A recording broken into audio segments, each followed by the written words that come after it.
Mr. Vendetta, welcome to the show. That's right. It's good to be back.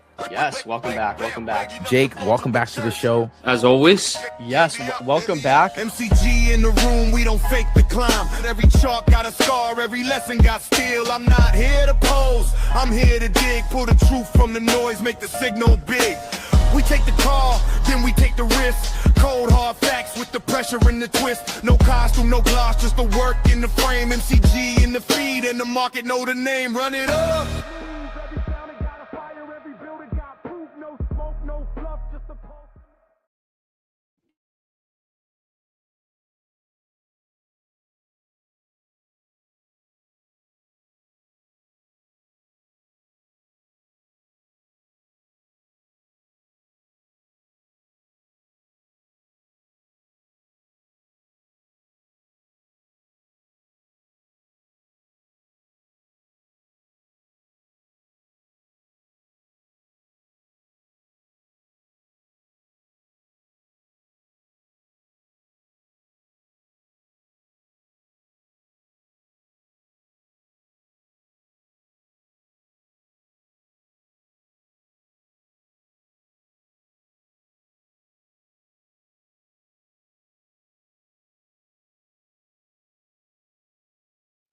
Oh my gosh, guys, I've been muted. My bad. What's up, everyone? Happy afternoon. Tuesday, May 19th. May 19th for my Canadians. A little bit warm weather finally. Kind of like that South Florida weather, you know. So we're out here. It's warm. Might be glazed up a little bit. All good. Big news, guys. Big breaking news out of the SEC. This was dropped yesterday, but I believe after hours, because Koblasi would tweet this basically in real time, guaranteed. But breaking, the SEC is set to release its so-called innovation exemption for tokenized stocks, which will pave the path for trading digital versions of securities. This is absolutely massive. I've been waiting years for this to happen. It's been something that I've dreamt about for a very long time, of being able to trade tokenized stocks on chain. And it looks like we're finally going to be able to do that. So really exciting to see this kind of finally coming through. And I think this is really, really big. So tokenized trading of tokenized assets. Obviously, these assets would be tradable on decentralized crypto platforms. Round of applause. Decentralized crypto platforms. That's bullish Meteora. That's bullish Hyperliquid. And those are the only ones I really care about, to be honest with you. Really exciting to see probably staking, and there will be other kind of DeFi native primitives that are only available on chain. This move could reshape the landscape of the American stock market. Yeah, no kidding. This will definitely reshape the landscape. Might take a few years, but it will definitely be happening. The biggest shift in crypto infrastructure yet. I mean, guys, this is like one of the coolest things to see. And let's go check in on my Hyperliquid. As you guys know, I've been banging the table on Hype from down here in February, and I tweeted it back in March. You know, it was a bear market here, so it was tough to get the real-time tweets out. But I did timestamp it and tweet it out and bought it again. 26. My actually initial buy, I was looking at it, was somewhere here Jan 2nd. It was right at the new year. So I had it around 24, 25. And then I bought even more at $26. And this has been an amazing performer. So go check mint_Josh. You'll see all my thesis there. I actually posted some videos of our recordings from last week on Hyperliquid. I don't know, guys. I think this goes a lot higher. I think Arthur Hayes' 150 thesis seems about right. I don't want to get too over my skis here. This is something you can buy and size into. But someone is definitely bidding this. Look at this beautiful buy. Again, on May 13th, I had this whole thing. Guys, look, I think this is the dip that will be bought in the 30s here. It dipped below the Jones Rider 50-day moving averages and beautifully out. And not just dip buy. This sprung out beautifully, really good relative strength. But guys, here's why I own Hype right now. Here's why I own Hype right now. This is Hype priced in ETH. And ever since I put all my ETH into Hype, it has absolutely been the best performer. This is 3x in ETH terms. So while ETH and some of the majors have kind of gone sideways, Hyperliquid is beautifully positioned off the bottom. I mean, Sol kind of looks the same. And then BTC, you guys get the point. So I like Hype here. I like it in dollar terms, but mostly as just kind of a core portfolio holding. I think it will benefit greatly from what we're seeing. And of course, I kind of reiterate this thesis here. This is the Hype ETH chart. Here's I just mentioned my May 13th thesis. Go listen to it, because what I described there is and everyone, not everyone, but Dom had mentioned, well, what do you think about the increased competition on Solana? I understand what Solana is trying to do with that perps. I think it's valid. But at the end of the day, Hyperliquid's not going for that market. They're going after more of the traditional market. Again, March 31st, outlined Hype thesis. And then if you go to my profile, I retweeted it recently right here, February 28th. So sold it all and bought it all. And I didn't limit in. I just bought the chart because I figured it was going way higher. And with that, one of the core parts of the thesis here, and I have to bring this out because, I have a lot of people in my circle that like crypto, of course. A lot of them have owned Galaxy and other cryptocurrencies. But Bitwise CIO Matt Hogan says Hyperliquid is not a crypto app. It's a super app. It's not targeting the 3 trillion economy. It's targeting the 600 trillion global asset market. I think this is directionally correct. And it's not just being said by, me on a live stream. It's being said by important people in the asset management business. I saw that Bitwise would also use the fees from their, so here we go. The fees from their ETF, Hype ETF, to buy spot Hype and stake it on Bitwise's balance sheet. So not only are they creating one of the first ETFs, which I think will do really well, it's hard to buy Hype. Remember, you have to go USDC to Arbitrum and then bridge it into Hype. That's three jumps. It's tough for me as a crypto native to do that, let alone average people. And then you can buy spot Hype and stake it. And none of the exchanges have Hype listed. So this really is, this is key, guys. This is going to get out there. I know normie people who are buying Hype, of people that are kind of outside the trenches. So if you're sidelined, it's hard to say what like the best entry is here. I think I said anything in the 30s was a generational buy. Obviously, that seemed to be correct with this spring. Again, I think this is going. I wouldn't get too cute. I wouldn't get too cute on Hype. I would just DCA in or buy a position now and look to buy on any sort of dips, but don't get too cute with it. I think the ETFs and the narrative is super strong. Want to really cover something real quick. Again, limit orders. Bring this up. De-limming is the most positive EV way to trade. You can trade in. You have more flexibility on how you buy tokens, how you exit tokens. You kind of almost are forced seller by the way that de-limming works or providing liquidity works. But also now, key is limit orders. And of course, we're traders on the show. One of the challenges with de-limming before is you only could place a trade while you were live with the terminal in front of you. But now you can kind of look at charts, look at key areas, and place the order. And then also the quote tokens earn fees. So I do have a one DLIM open right here. So this is not on the new Edge product, but this morning had a trade open, and you guys can't see it because the stream over. Let's try this. Oh, even better. Absolutely much better. Now, actually, guys, I'm just going to add a little bit of background to this. Kind of switching it up for the solo layout today. Yeah, we'll run this background. Guys, I find this background is a little too much. I think you would agree with me. This is a little too much. So we'll run something a little softer here. But yeah, quick little DLM trade this morning.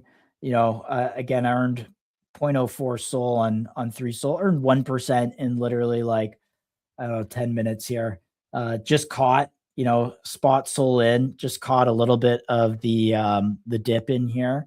Again, the strategies with these that I really like is you see a market that rips, and then you're basically putting your liquidity starting from the top of that range down in, and you're basically betting that meme coins will pull back, which of course we know meme coins will pull back. And you know what? If this were to pull back into this range, I bet it would range in here a decent amount. So I like the idea. Now, how do you trade with the new limit orders? And apologies, guys, this might be lagging my computer because I have 2 DLM terminals open right now.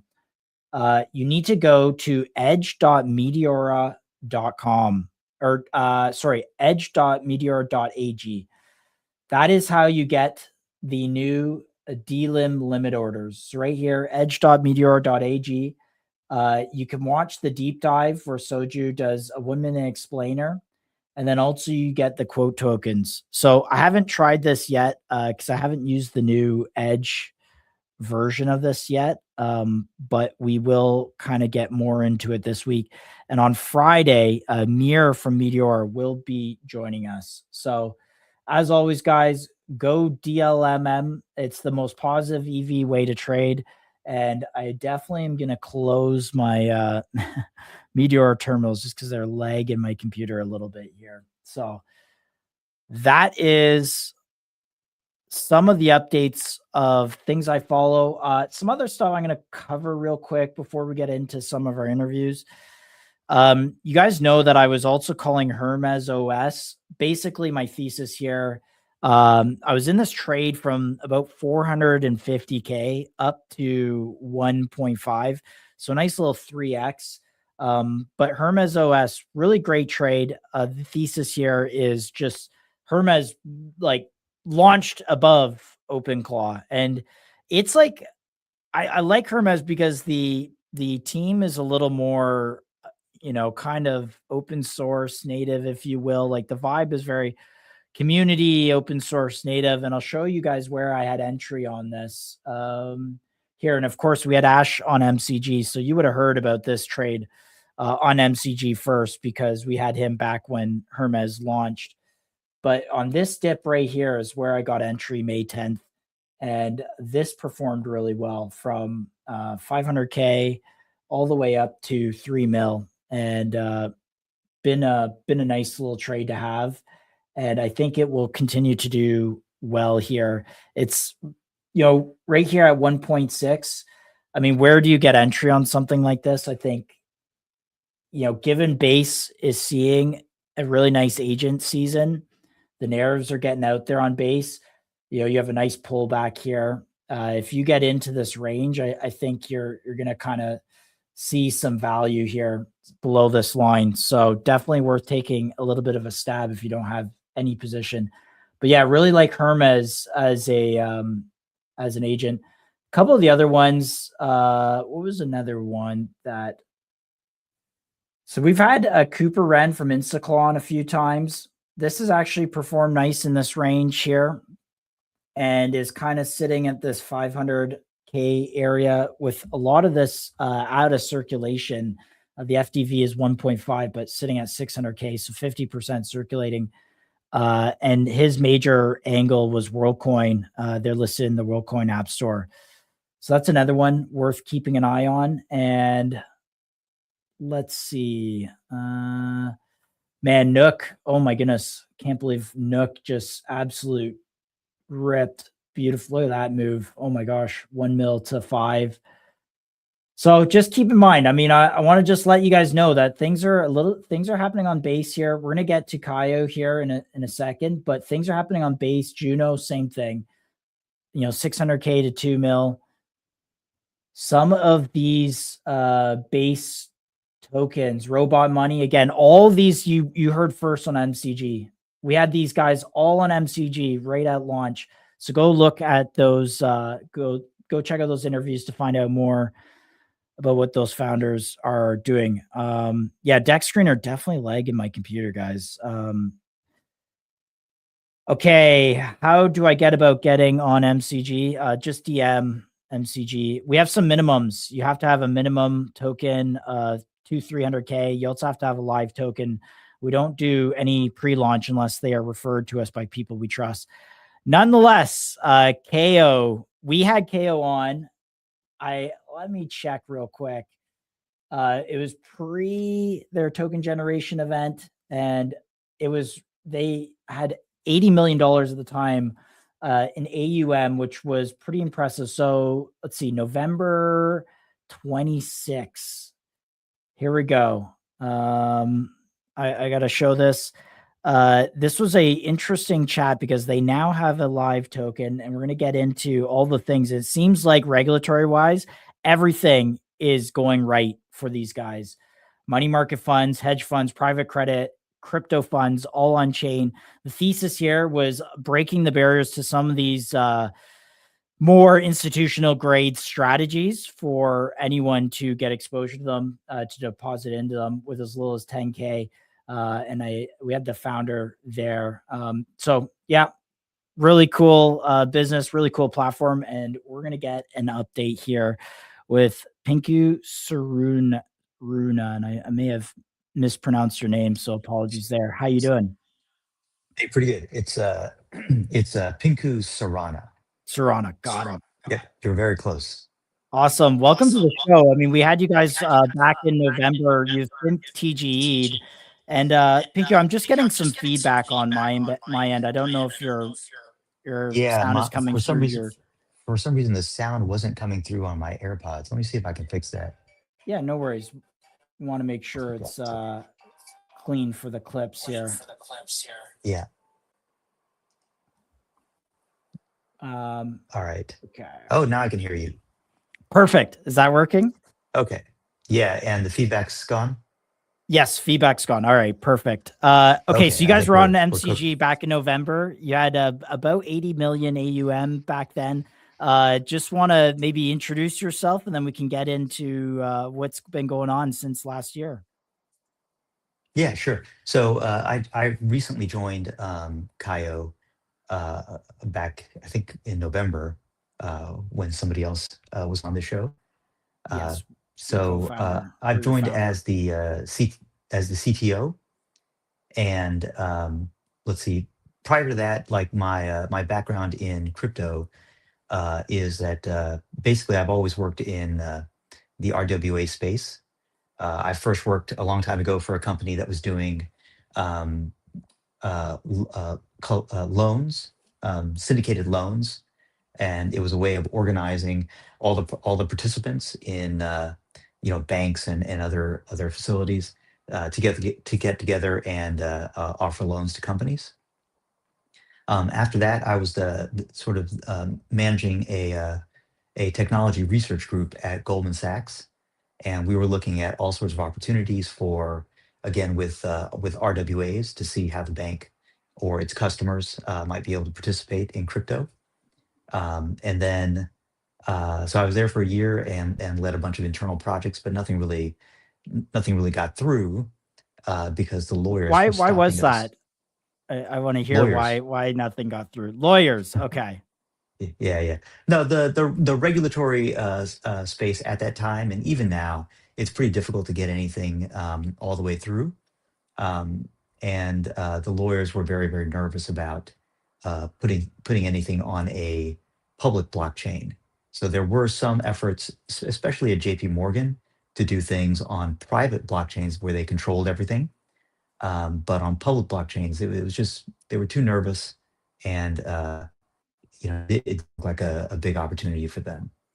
Yeah, and JP Morgan had a booth at Consensus. We were actually right beside it, and it was a huge booth. Do you just high level looking at some of these banks and traditional institutions, can you give our audience who are more crypto native kind of an idea of what are they actually working on? Well, JP Morgan is certainly more aggressive about trying to do something with blockchain. Even though I think Jamie Dimon has historically been quite negative on all things crypto. Yeah. Um, the so there were different efforts to try and have like a private chain and speed up some of the operational things behind the scenes, but there wasn't a lot going on. So banks were trying to use Bitcoin as collateral for loans, so that they could serve customers who had large Bitcoin positions. Right? There were things like that. Um, And so, I was managing a project internally that did not actually turn into a product, but internally they were trying to do custody Hmm. for Bitcoin and Ethereum, Ether. But again, there were legal roadblocks there, so they didn't really do anything there. Yeah, and loans backed with crypto is actually an interesting concept because you don't have to. I think people think like you have to loan out the full loan to value, but you can do a percentage of the ratio. But Yeah, also that those instruments are, again, they're bare instruments. They actually can be taken to a market within minutes and realized for the real value. Versus, I mean, some different asset backing like homes or other assets or businesses or some, they're quite illiquid in comparison. Is that your read on RWAs? Is that why banks might be interested in some of this stuff, or are they just trying to tap into the new trends? well, it's a little bit of both, right? Yeah. Okay. Something to Somebody's sell going to get, people. well, someone's going to get promoted for hyping RWAs inside a bank. Yeah. He'll get his own group to manage. Uh, Okay. but there is there's the obvious thing about the the rails for crypto being a lot more efficient. So from if you're on some sort of chain, you immediately have access to all kinds of DeFi protocols. You can interact with other institutions very quickly. You have full custody of the product, so there isn't some weird middleman holding everything. So there are a lot of efficiencies that are brought about by going this route. I think the second thing is that they're interested in tapping into retail investors in a different way, right? So in order for Robinhood to get a bunch of retail customers, they have to spend, their ad spend per customer is enormous, right? Yeah. Um, and so, putting uh, putting your business on, a bit of your business on chain allows you to tap into some more retail customers. Yeah, a little marketing angle there. So we saw yesterday or last night out of the SEC an innovation exemption for tokenized securities, basically stock trading on chain, with the explicit mention that it will be traded on decentralized exchanges. Which this was kind of the open question. It's like, okay, great. We believe in securities protection. We believe in the rule of law. We believe in even know your customer and all these types of frameworks that exist, but it's just incompatible. Like when it gets to Hyperliquid, how does it work? Right. And so it seems like we're getting the early days of kind of the roadmap for that to happen. I don't know if you have a hot take on that news that came out overnight and what that means for RWAs. Oh, I haven't seen that. I do know that this administration in the U.S. Is trying to make it easier for some crypto innovations to work. Um, and I know that. So after Goldman Sachs, I was a co-founder of Ondo, and I know that Ondo is very big in the space for tokenizing Yes. stock. So this will be a pretty good thing for them. Yeah, let me I'm actually just gonna try and pull up the Koblasi letter who broke the news to us. But yeah, no, I mean, I didn't know you were the co-founder of Ondo. Tell me a little bit about that real quick, and then we'll get into Kaio. What did you guys see back then to take you guys to today? Because that kind of starts the first part of the RWA journey was with Ondo, and then we can get into Kaio specifically. Well, a lot of the work that I was doing at Goldman Sachs was, looking for opportunities where we could take real world assets and try to tokenize them and see what sort of efficiency or what sort of new products we could spin out from that. And after a few years of being told no, that's when we spun out, and the objective was always to go into the RWA space. And the difficult thing was always that the regulatory environment was always very, very difficult Yeah. to do those things. Well, you know But what, Pinky, this has changed. So this is last night after the market closed, breaking the SEC to release so-called innovation exemption.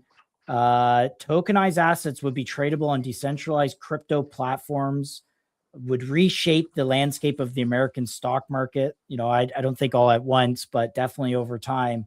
And then this is the biggest shift. So, I think your life's work a little bit, at least the last few years of your work here now, green light. This looks like a green light. I mean, this is pretty exciting. I would assume you're excited about this kind of stuff too. yeah, I got to read. I gotta read up on what's happening here. But I know that the DTCC, for example, it has a working group on trying to expand more into the crypto space. And I know that some of the tier one custody providers are also sort of stepping into that space of trying to do things on chain. So everyone is dipping a pinky toe into it. And I'll have to look at this new is it a directive? Do they actually from the SEC?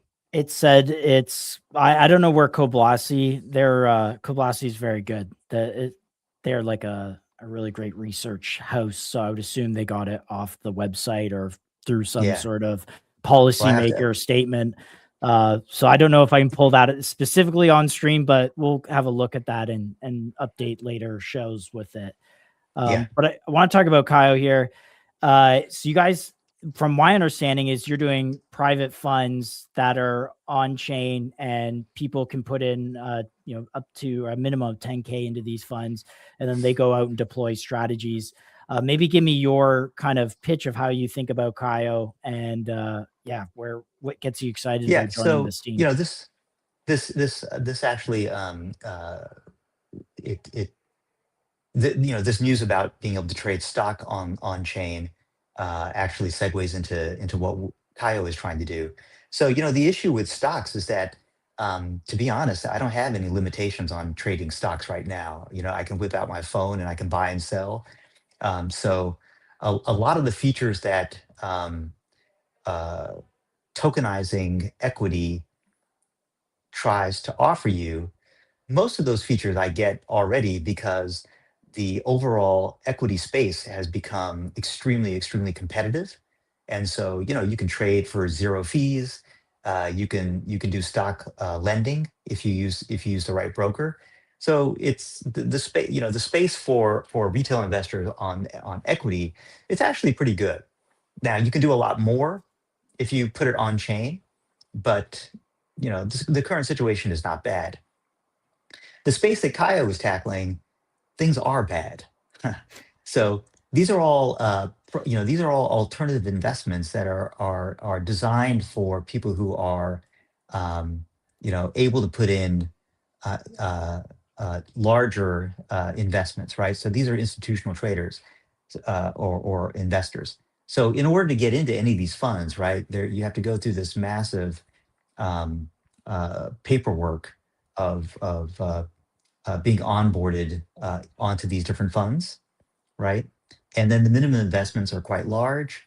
And the way that they trade is you can't just buy and sell, right? There's a monthly window where you can maybe only sell a certain fraction if the funds let you. So there are a lot of restrictions, right? And it makes sense, right? Because if you're a private credit fund and you raise $1 billion, that money is illiquid, right? Because it's being poured into businesses, and you can't just yank Say, it hey, out I at want my any loan time. back. Yeah, that's right. So you go to some poor company and say, yeah, remember that $100 million I lent you? I need it now. Yeah. Right? So you can't really do that. And so that's why all these restrictions are there. So if you think about Kaio, there are two ends of the business. One is to serve the institutional investors, right? And so this is what you're showing on the screen right now, is that all of these funds are available for institutional investors to be able to access these funds on chain. So they can use USDC, they can pull out, they can buy into these things and get tokens representing those assets. So it's kind of a way of trying to move it's trying to simplify some of the operational headache of running these funds. Because normally right now you would go to some other company to try and handle all that for you. So this is just an opportunity to run it more efficiently on chain. Now there's a second half, which is what we're excited about coming out with soon, is a retail access to these funds, right? So in that case, the minimum, there is no minimum, right? You can take a bit of your ether dust and invest in these things.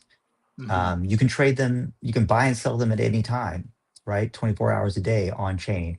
You can plug them into all sorts of DeFi protocols as soon as we, get that cleared up and integrated. You'll be able to plug into any chain, any DeFi protocol you want.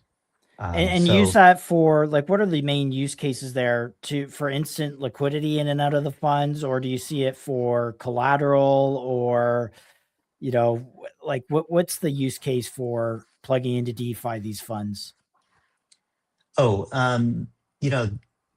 so for example, if you are in a private credit fund, right, then you're basically earning some sort of yield, and the yield is a little bit volatile, right? Yeah. But if you want to try to borrow against that, right, so you can leverage up a little bit, then that's where the DeFi protocols would make sense, right? Or you could do something like, let's say you are invested in a private credit fund and it has a pretty good yield of like 8%, but it's volatile. You could try to sell a portion of that volatility off to somebody else so that maybe you keep 5% and any excess you sell to somebody else, and they're willing to take that risk, right? So there are other things that you can do, which you can do at a bank if you're a big institution or a big investor. The banks are, they have lots of guys in really nice suits who will do all that for you. And the innovation here is that many of those features are available on chain for retail investors who purchase a retail version of these tokens or of these funds. Got it. And so are they're buying it on Ethereum mainnet, or what network? Or I think it's cross chain here. Actually, if I share this, your That's right. Solana, Sui. Okay, got it. So all across chains. When did you say this would be available, where these funds are actually specifically tokenized? Because to confirm today, they're just institutional investors. I, fill out a form and say, hey, I want to deposit $1 million into Kaio, and then you guys will take my business. Is that correct? That's right. So an institutional investor, dumps $1 million into this, they will get tokens representing their ownership into those funds, right? Got it. The retail side is going to come out in a few weeks, hopefully. And in that case, it'll go through some other distribution mechanism. So you wouldn't come to Kaio to buy it, not yet. But there will be some other distributor who will, sort of like a market maker, where they'll step in and act as the institutional buyer to buy like $100,000 worth of tokens, and then they'll turn around and sell it to retail investors. Got it. Okay. And tell me mechanically how this is working. So do these funds kind of like know about Kaio, and you're just kind of like a gateway for all these individual investors, and then you guys kind of sit on their fund? I guess I don't know if it's an LP structure, and then you take in all that capital and then you're the LP on the fund, or do they know, okay, there's individuals behind kind of these investments for the person putting in that 10, 50K? Can you just walk me through mechanically how this works? Yeah, so Kaio is strictly a technology provider, right? So there's no, Kaio is not an LP on these funds. It doesn't have any money in these funds or anything else. Strictly technology. And so when some institutional investor wants to invest in these funds, they really have to get onboarded directly with the fund itself. And Got it. so each fund has its own, uh, you know, giant amount of paperwork and, you know, a lot of verification and validation of who you are and everything else before you get onboarded onto those funds. So the institutional investors are really dealing directly with the fund, but through the Kaio platform. There is an unfortunate bit where it's not all on chain because the fund itself is off chain. And so when you put in an order, it has to be fulfilled off chain, right? Where you're interacting with the fund, where you're sending, you take USDC and you send it off as real, real wire transfers and everything else. But at the end of the day, then Kaio will take that and the funds are held in custody somewhere else, and the tokens are then issued as a way of reflecting ownership on that custodied fund shares. Does Got that it. make sense? There was a It lot of does. babbling. And I see no, hey, look, all good, all good. And I see this go-to app. It says coming soon. When users click this app soon, and then I want to get into your metrics. What happens? What will they see? I think at that point they'll see it'll be a gateway to distributors where you'll be able to buy into these different funds, buy retail tokens into those. Got it. Okay, so will they see like a dashboard where I connect my wallet, send 100,000 USDC in, and it will then allocate it to maybe how I want to allocate it, and then I can see my tokens in my wallet there? Yeah, we're experimenting with different ideas. So I think in the first case, we're going to wrap the individual funds, and so you could just buy directly into Brevin Howard's fund or Mubadala fund or something like that. And then the next stage after that will be like an index fund, and in that case, you could just do a one-stop shop and say, I want to buy into this index fund, and then that will spread your purchase into a collection of these funds. Got it. You have 95 million TVL broken down into these assets here, pretty evenly distributed. Well, the cash one's actually quite a bit more, but relatively evenly distributed. Really quick, this 95 million TVL, can you just walk through what this comprises of? And I believe this was 80 million when we last chatted. So you are seeing a little bit of growth here. Is that correct? Yeah, and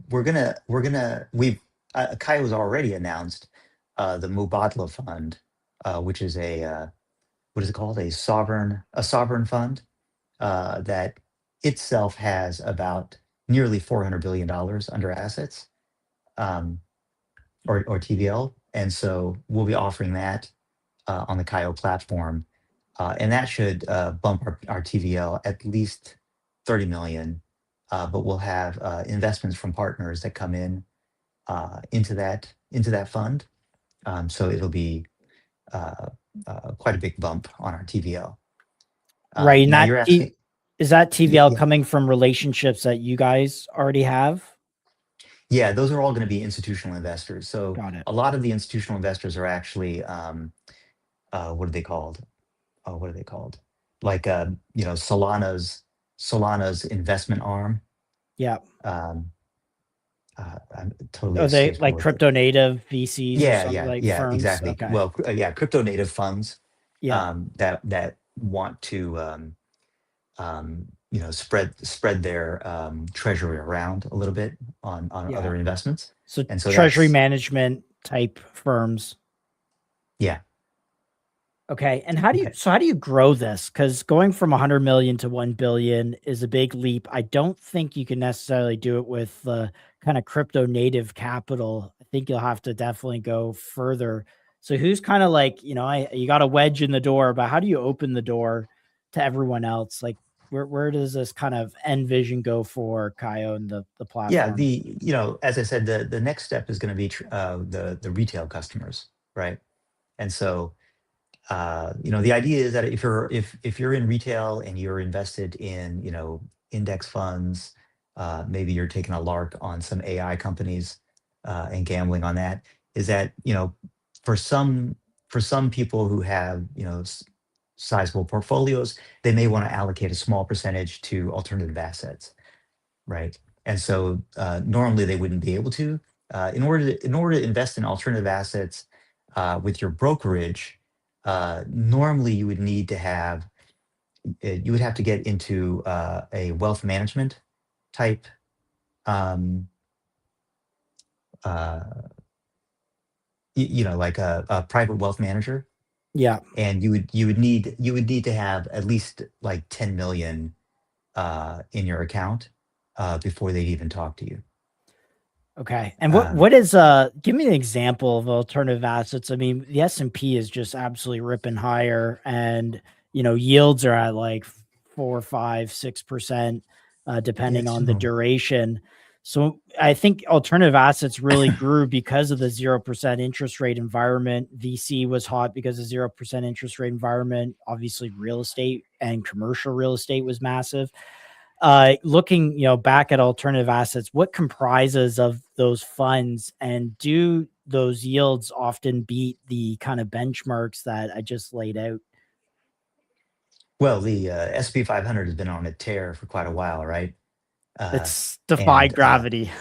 exactly, and everyone keeps saying, well, it's a bubble, but bubbles don't pop when you think they will, right? Yeah. It can keep going and going. Um, so alternative investment funds, there are a bunch of categories of those, which I'm sure your audience is familiar with. Private credit, Yeah. private equity, venture capital, and then there's some of these sovereign funds which invest in a wide array of things. But and each of them have had their moments, right, where they were on a tear. Uh, uh, we're just lucky right now that public equities are doing so well. But private credit for the last 10 years has grown enormously because they were competing with banks on making loans to businesses. And because banks were under a lot of pressure at least in the US, were under a lot of pressure for after the 2008 debacle, they were under a lot of pressure to tamp down on not risky, but like aggressive loans. Private credit was able to step in and offer a lot of loans to businesses on where they were quicker and the terms were a little bit easier, right? So they were making a lot of money. There's a bit of a hiccup right now where there were some news that maybe some private credit deals were maybe having a little bit of a problem, right? But the overall industry, we don't know. Private Yeah. equity for the same reason. Private equity is, let's buy a bunch of companies and see if we can turn them around and resell them. And they were doing quite well for quite some time. Um, and then, like the one that you've highlighted there, the Laser Digital Carry Fund. So this one is a more bespoke fund that comes from one of the investors in Kaio, Laser Digital, which is a subsidiary of Nomura Bank, the super gigantic Japanese bank. Japanese. Yeah. Yeah. And so this one is going to be something that invests in Bitcoin and try to generate some yield from there. Yeah. Basically, you Delta borrow cheap. hedge futures with a staking yield overlay. Uh, when they're doing these type of strategies, ideally the you're earning the yield higher than what USTs are doing, but your downside risk is managed, is kind of like Yeah. the return profile for some of these. Yeah. Okay. Yeah, Very and when all the cool. numbers work, you get a pretty good return, and then sometimes, your borrowing rate goes up, or the staking yield goes down, or something. So these things fluctuate for sure. There's no Totally. easy money. No, there's no such thing as easy money. We have let's do 5 minutes here. I want to Sure. talk about this Mubadala Capital. Mubadla. Capital. Can you give me a little overview of their strategy and what their kind of fund is how it's generating yield? So this is the sovereign wealth fund from Abu Dhabi, and Got it. as I said, they have about um, $385 billion in capital, um, and they well. So I have to admit, unfortunately, you're talking to the CTO, the tech officer. No And worries. I'm afraid, yeah, the commercial officer would know more details about what they invest in. Um, yeah, I don't actually know what they invest in. I imagine it's a mix of all kinds of assets. So it won't be a pure play like a private credit fund. Got it. No worries. And you guys, just to reiterate, you guys are a technology platform allowing access to these type of opportunities. I don't know if you can speak a little bit. You guys recently did a token generation event. I believe your circulating market cap is like 60 million, maybe 40 million. Maybe just forward looking kind of vision stuff. Where do you see this going? Like, in a year, do you think we have assets under management from 100 to 1 billion? Like how big does this kind of get, and what's your roadmap to get there? Well, so the play here is that if you believe that the RWA space is going to grow, right, and the biggest barrier there is regulatory, and so if you believe that the regulatory environment, not just in the U.S. but around the world, is that it eases up a little bit and they find a way to make RWAs on chain, um, allow access to it, right? So if you believe all those things are true, then the entire RWA space is going to do pretty well, right? TVL is going to increase in all those spaces. And I would expect that more aggressive retail brokerages, like the Robinhoods of the world, that they are already moving aggressively to give their customers access to products that are crypto, right, on chain. So not just buy Bitcoin, but that you would be able to buy products that are tokenized, right? And so the big move here is the retail customers globally. So that would be the play. Got it. And then So the niche that, because RWA is gigantic, right? Because the real world is gigantic. And so the focus that Kaio and a few other players are trying to target is alternative assets. And so giving retail customers access to things that right now only rich people have access to.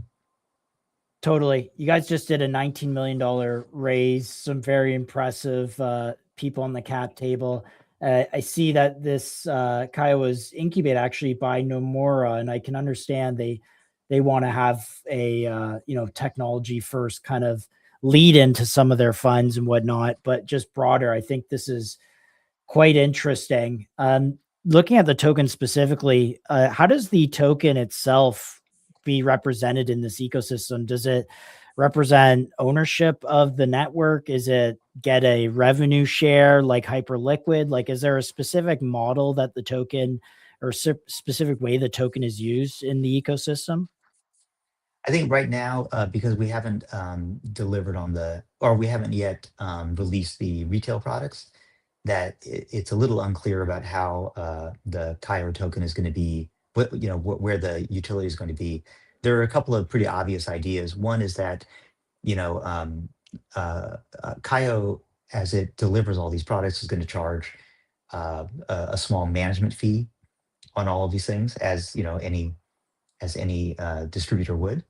And so that could be, depending on, this will go through governance and all that. But that could be reflected in the Caio token itself as gains.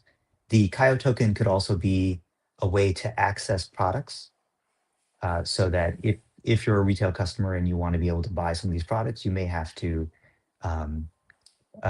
use Caio tokens as an entry point, one way or the other. to get access to those products. Got it. Directionally, I think this is really interesting. Regulatory, this is getting a lot more easier to do, a lot more obvious, which is exciting. Being incubated by Laser Digital / Numora, I mean, I think there's a lot of credibility there. RWAs are hot for certain portions of the RWA space, like tokenized stocks with X stocks, etc. This is an interesting product, and definitely keen to keep an eye on that TVL to kind of see those dropshin divers. Anything that we're missing here that you'd like to address?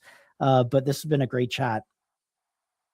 No, I think we covered everything. I think we're excited to try and release products to the retail audience, and we're very interested in feedback from our customers on what sort of things that they would like to see, for retail access to alternative funds.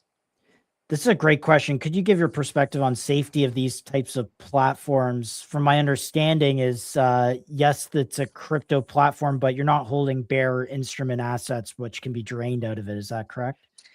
Yeah. So this is this is not as as much of a risk as some other bearer tokens, right? Because the actual assets are going to be shares in these alternative funds, and those are all held off chain, obviously, by a custodian. And so what you're really getting is a token that represents some ownership of those things. But if there's a hack, then we could just correct it, and it wouldn't matter. There are other places where security does matter, of course, because if somebody manages to grab a bunch of tokens, put it into a lending pool, grab the USDC or T, then that would be a problem, right? Because we wouldn't be able to stop that if we didn't stop that in time. So security is important, but it's not as bad as a bearer asset. Got it. We have to wrap there. Thank you for that question, Crypto Cuba. Appreciate you.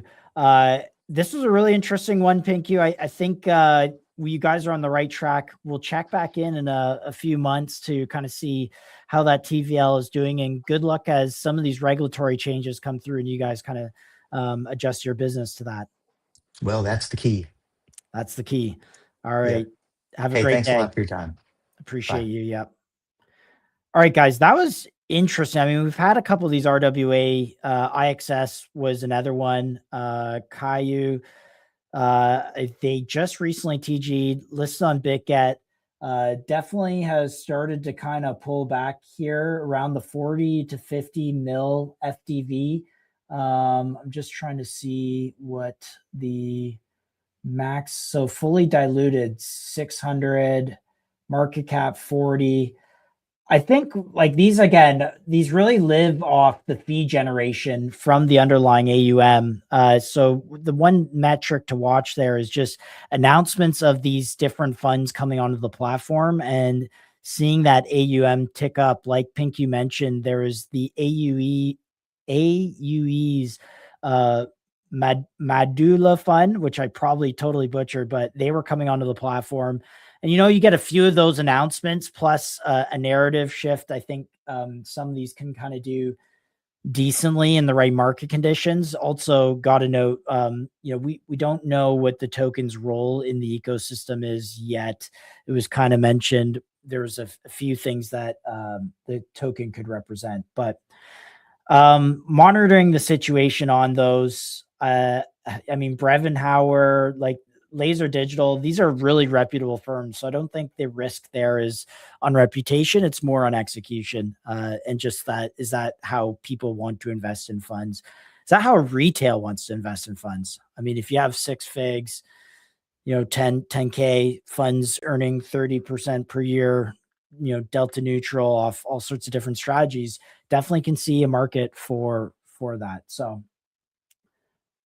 that's KO. They were on the show again back in November, and it was an interesting conversation, but not sure exactly how the token plays.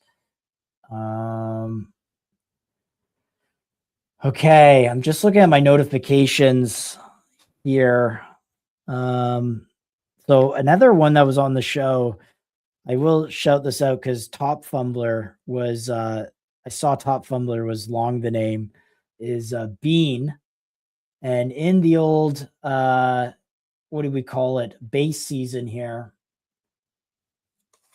Let's check out how Bean's doing.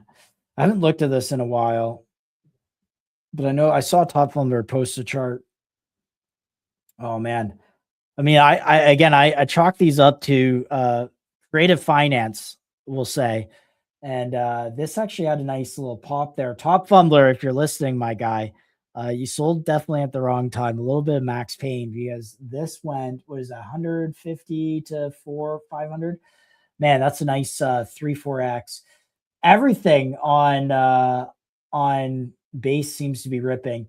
Really quick, Mind Bean is like an ore supply kind of version on base. Team was on MCG. They seemed well spoken, knew what they were talking about. The base team did some sort of kind of I guess reputation check here and was involved in some fashion, but definitely a monitor the situation type. Let's look on Solana here. Okay, I want to call one out. I had bought in a little bit of this just because I thought the chart looked kind of interesting. I had bought in World Cup and I had bought in it, guys. I called it out on stream, 2 million. This ripped to 4 million. So nice 2x. I talked about this. I wasn't on stream on Friday, but I talked about this on the 14th. Was it the 14th? No, it would have been Thursday. When was Thursday? Maybe it was Friday. So on the 15th, because there's some here, right here around 2 million. And this actually has done really well. So I'll put a vertical line.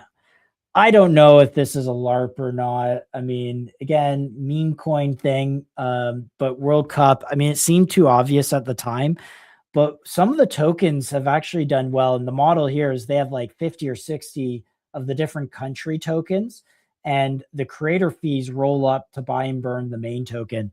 But, you know, France bonded, and this chart looks really good. I mean, again, these are pump tokens, and the charts are looking pretty decent. USA bonded, and this is looking really good. I mean, look at that. Oh my goodness. I mean, for a new launch pump token, that looks pretty good. Let's see. Oh man, just for the posterity, I got to pull up Canada, see how Canada's doing. I mean, it hasn't bonded yet, but there's Canada. Anyways, you guys can go through the list of what country tokens you like. Something interesting, monitor the situation on that. Definitely monitor the situation on that. What else do we have? Percolator. These guys are coming in on this week on, I believe, Wednesday. I like this range looks really interesting. This is one I'm very closely monitoring. It's trading sub $1 million. Perps at Perps, new X account, that Solana Foundation. Again, Solana Foundation, one of their biggest focuses is really pushing Perps forward. So a couple narratives there. Hyperliquid's doing obviously amazing. And who doesn't like buying the narrative at the lowest market cap?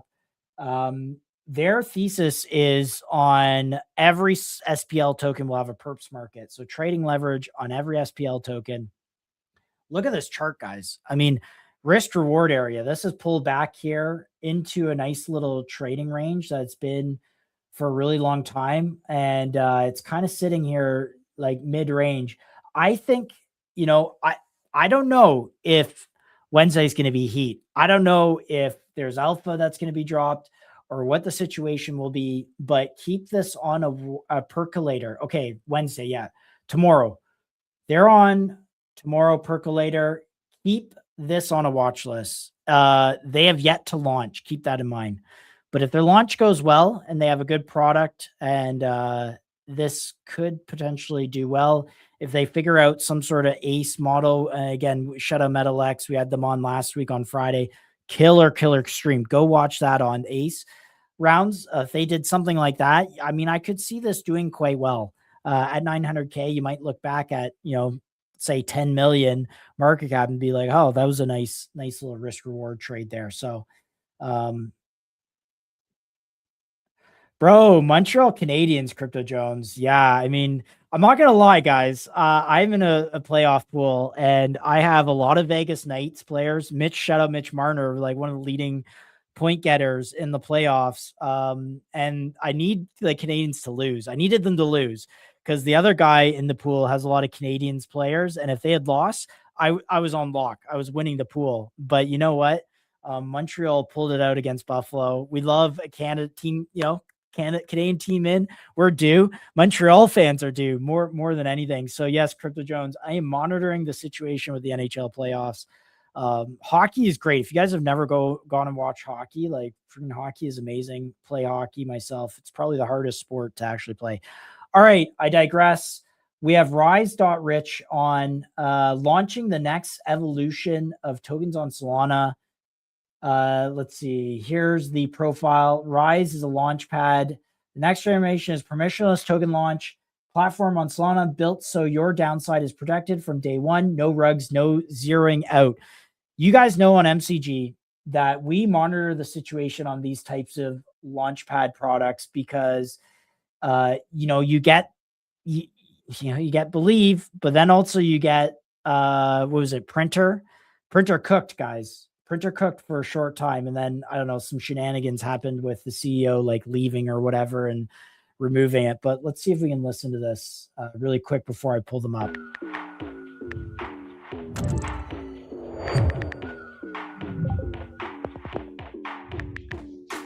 Okay, I think this is more of a marketing video. You guys can go watch it. Trying to get the PV.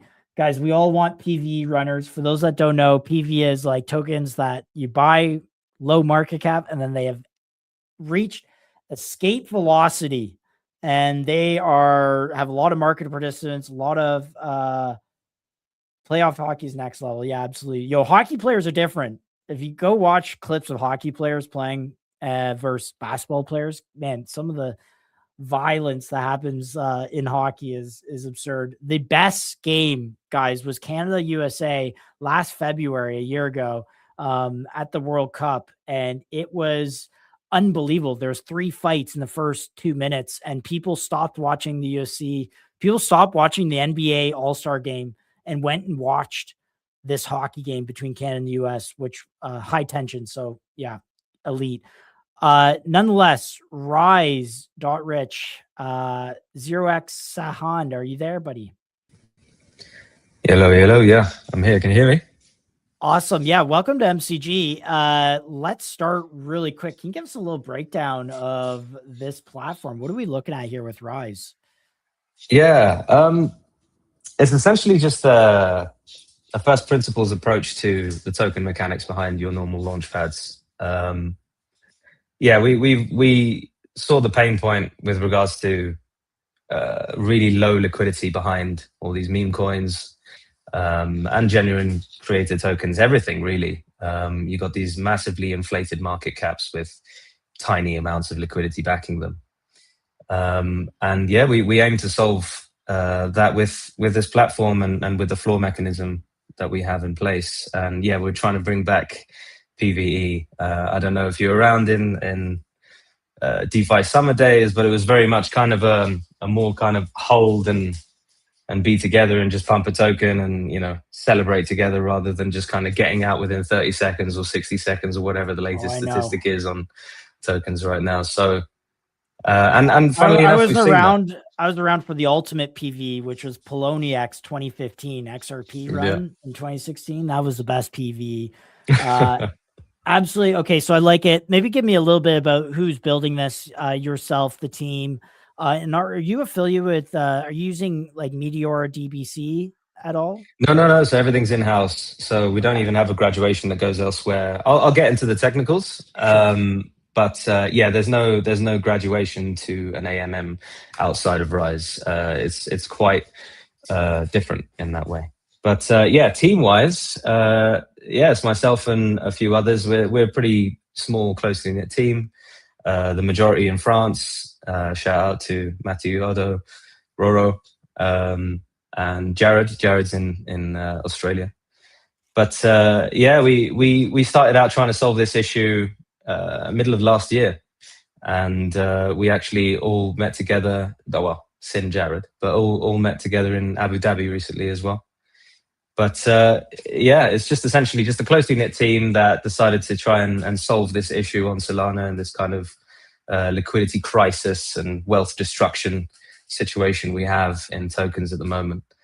But yeah, that's pretty much us. It's nothing major. Myself, I've been in crypto since 2016-ish, mainly just mining. Bit the Bitcoin bug pretty early on. Well, that's not that early, but reasonably early on, and then jumped into smart contracts on Ethereum, and then quickly onto Solana, and pretty much never looked back every time I took those stages forward.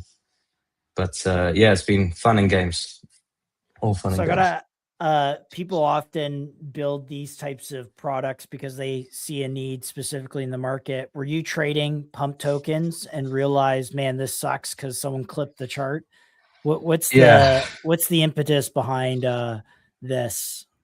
Yeah, pretty much that. I mean, it's. I mean, you can't take away from the fact that it's super exciting to play those tokens, right? It is. It gets you on the edge of your chair, and like you're fully like involved, and it's full on. Like if you've ever been on any of these terminals and just traded any of these tokens, it's like you're sweating like a lunatic trying to get in and out and play the game as well as you can. But I mean, you can only last so long, right? Kudos to the guys that managed to do it for so long and made millions out of it, but it's very few and far between. But yeah, played the game, but you slowly realize that you just don't have a life while you're trying to play that game because it's just 24/7. You can't sleep, you can't hold the bag for longer than whatever, 8 hours or 10 hours, and then yeah, you're just sweating, going to bed. You're just waking up, looking at your phone in the middle of the night, saying, "Oh, did it go up? Did it go down? Have I lost all my money? Have I not?" And we were like, well, there's got to be a better way to this. And so many people tried to solve this in different ways. But we seem to have hit some kind of sweet spot almost with regards to like holder mechanics and how people kind of feel about holding a token for longer. Yeah, you can see our stats. It's been a bit of a ballistic month. I mean, we did not expect this when we launched at all. But yeah, that was pretty much the aim, just to solve for this just constant cortisol at bloody ridiculous levels and just stress while you're trading these tokens. Yeah, I would like actually to get a demo if you're able to show the platform. I tried to go to rise.rich, but it's not letting me. It's not letting you in? Not through to that URL specifically. You have 200 million on it. I mean, printer, we broke the printer eco and back in the early April, and it went on to trade again, similar numbers to this, hundreds of millions in volume, was like one of the biggest things on Solana for a hot minute. All those tokens did quite well around the narrative of like belief in this kind of unique staking mechanism for meme coins, which was kind of interesting. How do you like, I want to ask like specific product decisions that lead to that kind of meme coin success? Is it staking? Is it better creator rewards? We've seen like pump flip flop on creator rewards. Is it thicker liquidity? Like, is it charity coins? What's going to take us? And if you can provide a demo, if you can screen share, that would be massive. Yeah, for sure. Let me try and find a page that I don't want to show you my 100 million tabs. So let's see what I can do here. Share screen. Hang on, is there a way to share like a... Yes. So if you go to bottom middle, the plus things, click share screen, it'll say you can add here a we tab. Go. Yeah. Cool. Chrome tab. Oh, it's asking me to open up system settings. Oh my God, I just got a new MacBook, so it's now I have to quit and reopen. Oh, for the love of God. Great. Let's try and do that. That might be tough. Do you have, I'll have to jump out and back in. Yeah. How are you not getting? It's very strange that you're not getting on the site. So you're on Rise.Rich and it's not letting you in. You're getting Cloudflare. So I go to rise.rich, and this is this is what I get. What? Yeah. No, that can't be right. What is going on? Yeah. It's working for me. We blocking off Canadians or something? Are you in Canada? That's right. Yeah, I'm in Canada. I can't VPN because it'll mess up Mess up everything. Yeah. I can jump in and out. Yeah, sure. Go hop out. Go do your thing, and let me do that. We'll have a look. Cool. 2 secs. Yeah, no worries. All right, guys. While Sahan is doing that, we're gonna kind of look here a little bit. That makes sense, man. I was wondering why I was getting blocked on certain websites. Like, at least just tell me that, like, oh, you know, you're being blocked because you're in Canada, for goodness sakes. I think with these, again, you know, we saw printer season. We've seen a couple of these meme coins with these launch pads. Believe, obviously, the key here is be early and, you know, find the narrative that's working, and then you can start positioning. All right, here we got Sahan back. All right, that took a lot shorter than I thought. Well, hopefully it works. Let's see. All right. Bosh, are we seeing stuff? Yes. Okay, I'll pull you up. Here we go. Cool. Awesome. So here's the launchpad. The main difference here that you'll see with our mechanism is the floor. So you seeing everything all right? Yep. So this little pink line here is essentially the floor price for every token that we have. And I'll go into the mechanics behind it, but essentially, long story short, if everyone sells every token... This meme is so good. It's just never ending. Go on. I don't know how this is going up like crazy. Yeah, it's hilarious. But yeah, so long story short, if every single token in supply got sold, every single token that's ever existed for this rubbery plastic sold out, the floor would get hit and it would never go below that, ever. Okay. And the floor holds all of the liquidity to back every single one of these tokens.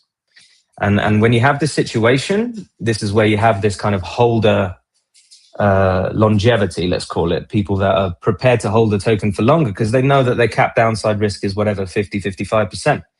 And that's how the floor tracks basically the market price as time goes on. And as the price goes up, essentially what happens is we reallocate liquidity into this floor over time. And that's how the floor only goes up. It can never come down.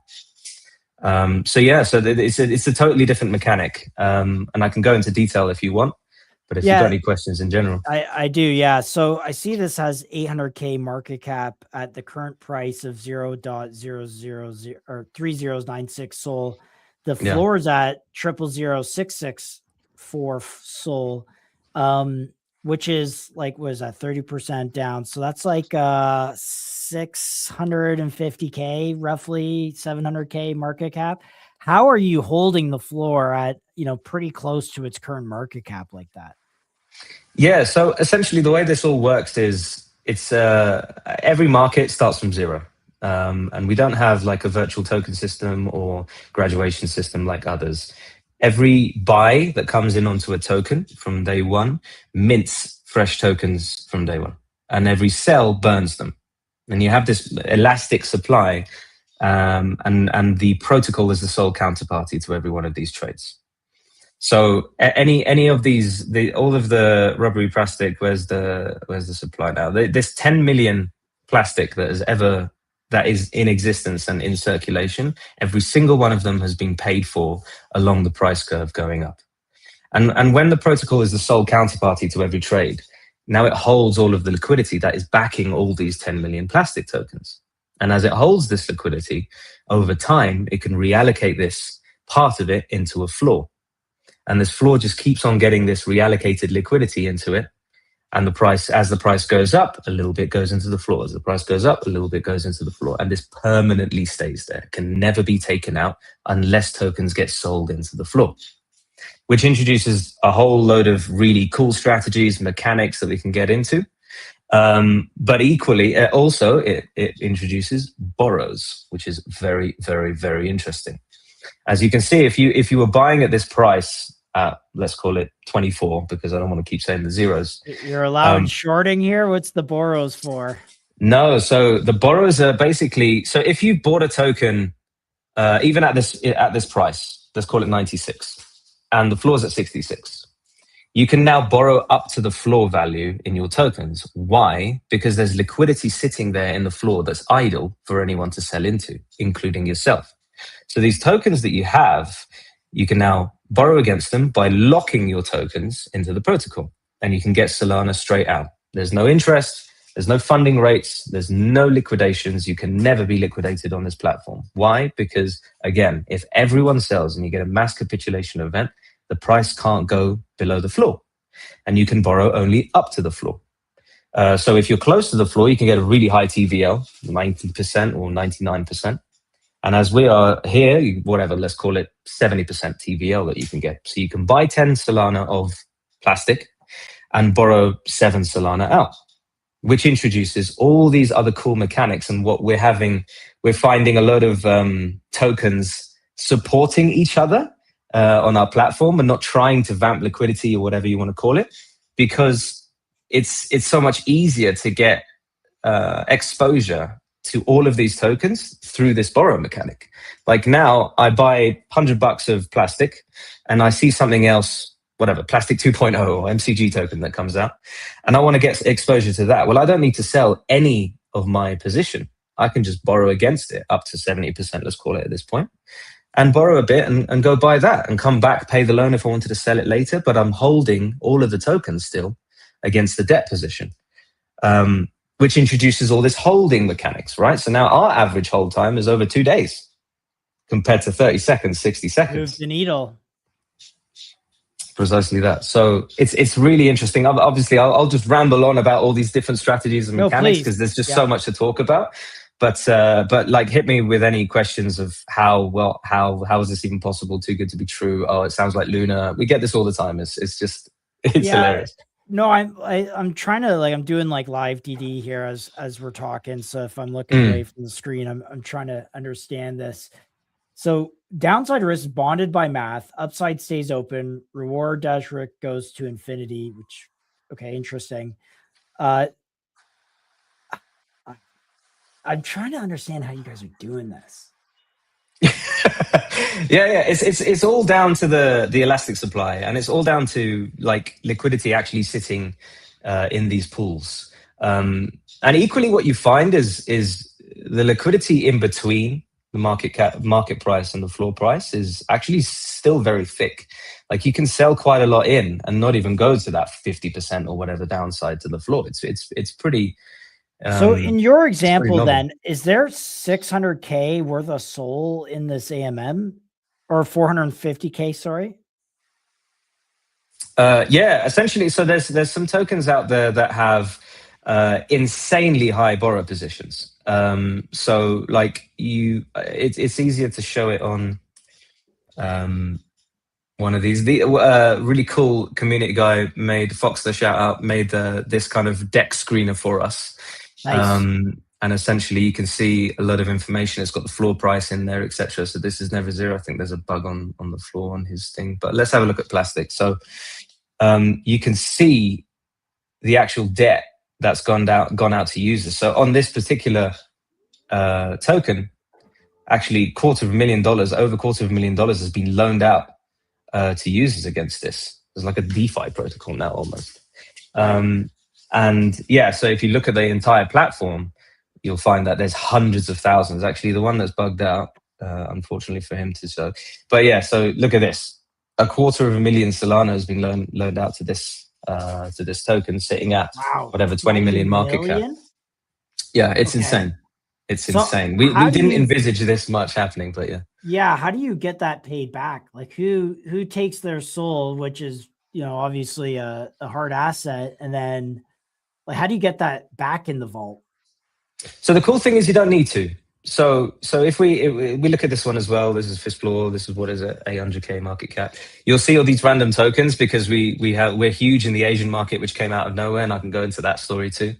But and that's kind of why we're not known almost in the West. It's like we're just like very unknown and just chilling in the background with all this volume ramping up. So we're really hopeful for like getting known in the Western area and getting some mind share, because it's clearly hitting some kind of people, and people are enjoying this kind of new mechanism, a new platform, a new way of buying and borrowing, etc. And the borrow also allows for leverage, by the way, which we'll go into. But as I was, sorry, to come back to your question. So all these loans, they're essentially, if you remember, they're locking tokens in order to take that Solana out, which means that the floor stays solvent at all times. You're taking these tokens, locking them up, removing the Solana for a fee, one time, no interest, ongoing interest. And these locked tokens can never be sold until you pay back that Solana debt. So this Solana that's sitting in this floor just gets loaned out to users that want to buy other tokens, and you get this volume expanding across multiple tokens on the platform.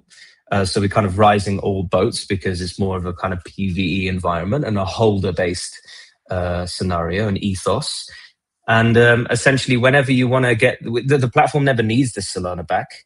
Only when these people want to sell their tokens, they will repay the debt and sell those tokens if they wanted to. But they could always borrow to infinity and never sell, which leads into kind of the ICM side of things and creator tokens that we want to get into. Because imagine being able to take profits without ever needing to sell your tokens, which is a whole new paradigm. So yeah, we can get into that too. Okay, so go back to that last screen when you showed 250,000 SOL, because I think that was, or 240,000 SOL. So in this liquidity pool, then people who have borrowed their tokens out, when they sell, what happens? Is their SOL there to take out the pool as well? Sorry, ask that again. With the people? Yeah, I guess what I'm trying to understand is just, so it seems like, I don't know what the market cap here is of this token, but at 20 million SOL removed from it for borrowing, how much is out of the total of what? What's the overall liquidity? Is it the 9K SOL at the top right there? Oh, so this is this is leftover, able to be borrowed, let's say.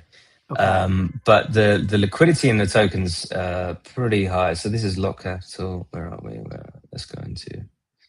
So here. So this is the total liquidity. Ignore this. I spoke to him before. It's not actually, this candle doesn't actually exist. Sure. But yeah, so you'll see the total liquidity backing this token essentially in the floor and within the market price. And you'll see the market cap a little bit higher. Now, this liquidity is spread between the price action above the floor and at market price. So if everyone wanted to sell into that, there's part liquidity for that. And then there's permanently placed liquidity into the floor, so that if everyone sold all their tokens, then the floor will reimburse everyone at that price.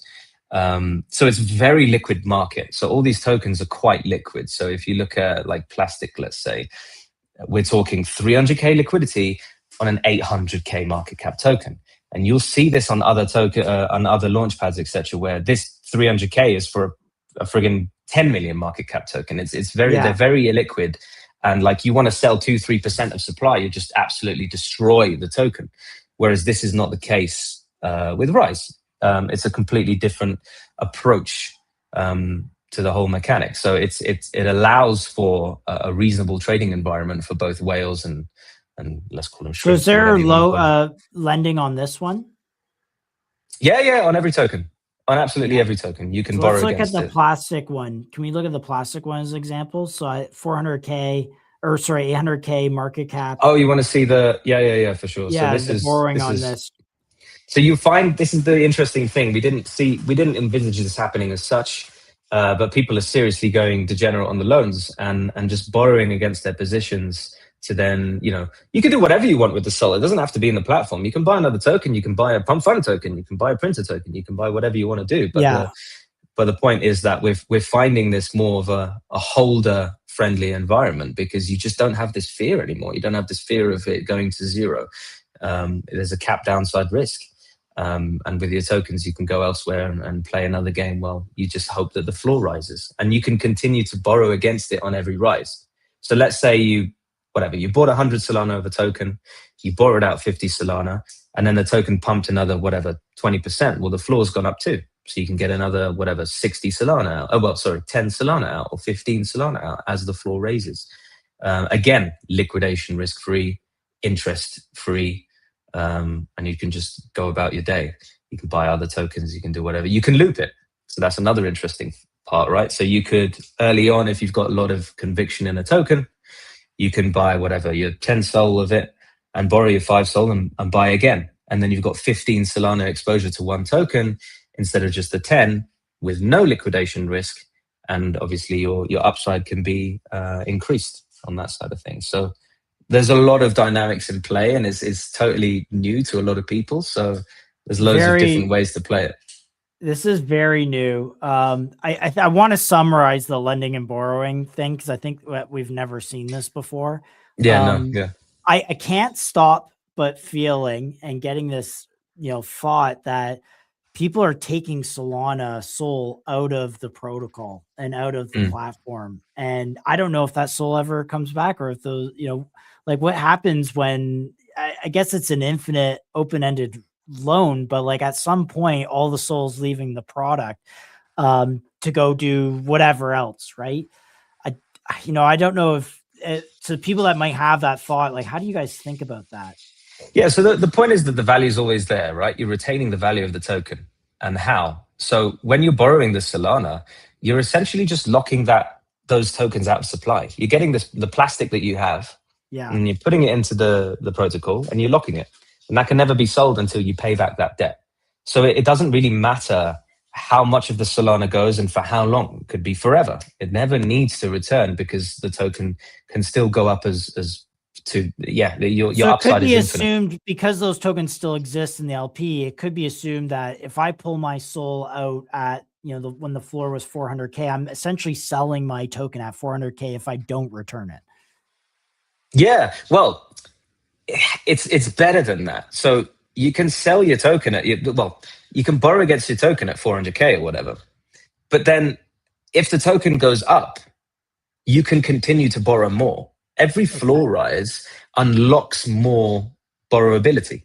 So let's say you've taken out your 50 Solana out of your 100 buy, and you're walking away. Or let's say you bought 10 Solana and the floor is 5x your entry.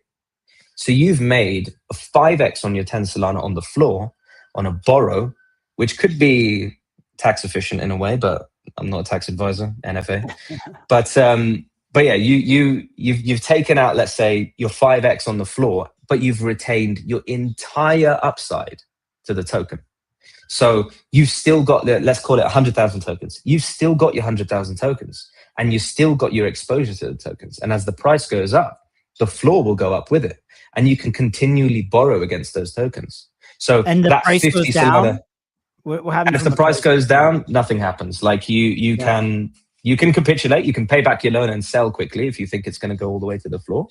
But as the price goes down, nothing happens to your position. You have all your tokens under your control, and you have your debt position. And if it hits the floor, nothing still happens to your debt position. And if it comes back up off the floor and goes like 10x, the floor will go up with it, and you can continue to borrow profits or repay the loan and sell those as well. So yeah, it's not a case of like needing this Solana back for the protocol or for the token to do anything. It will just continue on its merry way and just do its own price action and find its own price discovery as time goes by, and you're not really altering that. All you're doing is you're creating a debt position against your tokens. Got it. So I'll move on from this. Is there any other kind of key innovations you guys have? So this borrow one is a huge one. I think it acts as a token sync one, but also providing additional utility and optionality to traders. But what other things have you guys done with this? I saw Stoic was mentioned on the timeline a bit. Yeah, they're creating some epic videos. There's a few guys that have made like some nice websites and videos of like Ponzi, Stoic, etc. They're just, it's a lot of fun. These guys are, man, he's a videographer or a video editor or something, but he's creating some really cool stuff. So yeah, I'm loving that. Yeah, I mean, innovation-wise, I mean, I don't know really what else to say with regards to what we've done. I think the coolest part really is the borrows and the loops, right? You can create leverage on a 20K market cap token, right? Right now, I can buy 10 Solana, borrow 5 Solana, buy another 5 Solana, borrow again 2.5 or whatever, buy another 2.5, and create a leveraged position against the token, which you would need external markets to do that for other platforms. There were some others that got created in the craziness of like all the meme times. I think last year there was Send It and some others that were creating like leveraged markets for these tokens. But again, your leverage in-house has no ongoing interest. You're not paying any funding rates. You're not getting destroyed by crazy high percentages. It's zero. There's no ongoing interest. There's a one-time fee. So there's that. So there's the borrow, there's the leverage, there's the more like holder-based ethos. And essentially, yeah, I mean, this is how we're tackling this issue of like 30-second hold times and the liquidity crisis as well, like where you have tokens at whatever 10 million market cap with 100K liquidity inside it, which just it's there's no longevity for these tokens, and rightly so. It just doesn't make sense.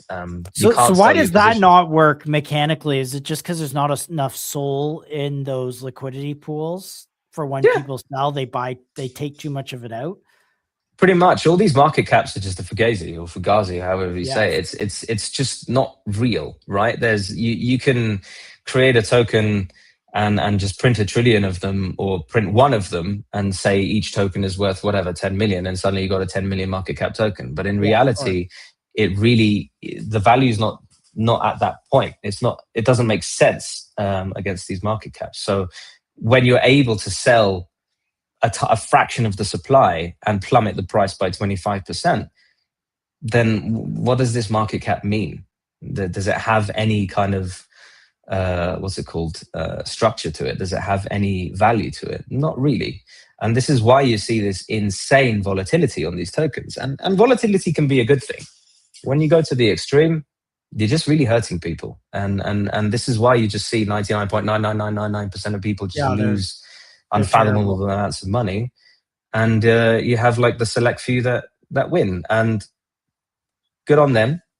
But let's try and have a more PvE approach and bring back the days where everyone's kind of holding tokens and having fun with it and trying to kind of catch a wave and without crashing to nothing. So how did people find these tokens? Are they on Dex Screener and trading terminals yet, or are you guys still doing type of deals? So yeah, we're working on integrations. The cool thing is, like, for now, that nearly $250 million of volume has come from no integrations whatsoever. You have to connect to Rise to be able to buy our tokens.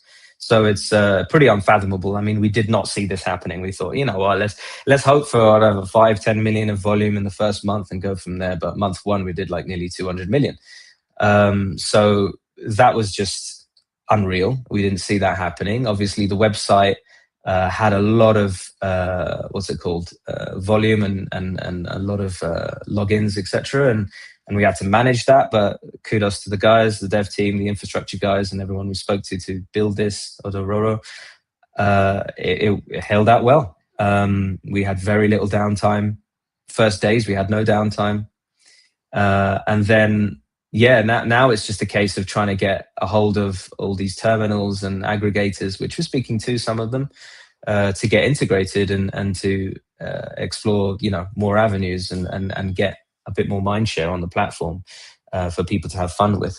Dex Screener, we're talking to for people to be able to see our tokens. Like I said, it's a very different mechanism. So it's because as Buys mint tokens, you've got like a mint warning, right? But in reality, no, the dev can't just suddenly mint 1 billion tokens and crash this. It's not allowed. It's not possible. So we have to get through that barrier and that educational barrier for people to not be worried about these tokens unnecessarily. So we're working on that side with Dex Screener as well. And obviously, your Titans, Jupiters, etc. And getting integrated as much as possible so that there's just less friction for people to buy Rise tokens. So we have 5 minutes left. I want to really quickly touch on a few things. I see cooldown ready. What does that mean? Bottom Oh, left. yeah. Okay, cool. So yeah, every floor raise has a bit of a cooldown. So at the beginning, we're solving for rugs as such, because you can only go down, let's call it 50%. But at the beginning, for the first, I think 100K of inflows, the floor is instant. Within a second, the floor rises after buys.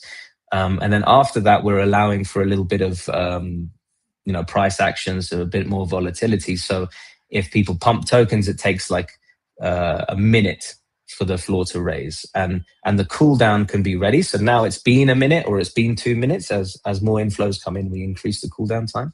But now it's been 2 minutes and the floor is ready to increase if the next target price is hit. So as soon as we go to 2.7, the floor will bump up a little bit, and unlocking borrows and capping the downside for every holder as well. So that's what the cooldown is. Got it. And you have simulator there. Is that where you can simulate certain outcomes at the top? What's this used for? Yeah, no, you can put a CA in there and see where your floor would have been. I don't know, like Fartcoin CA or something. I don't know, pick a CA. But like you can see that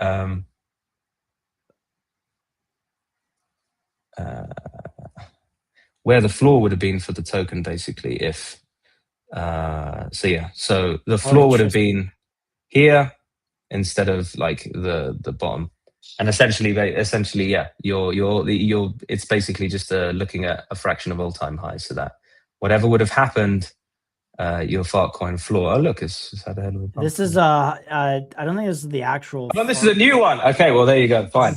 This is. Wait, it's totally only different. 190K. Interesting. Okay.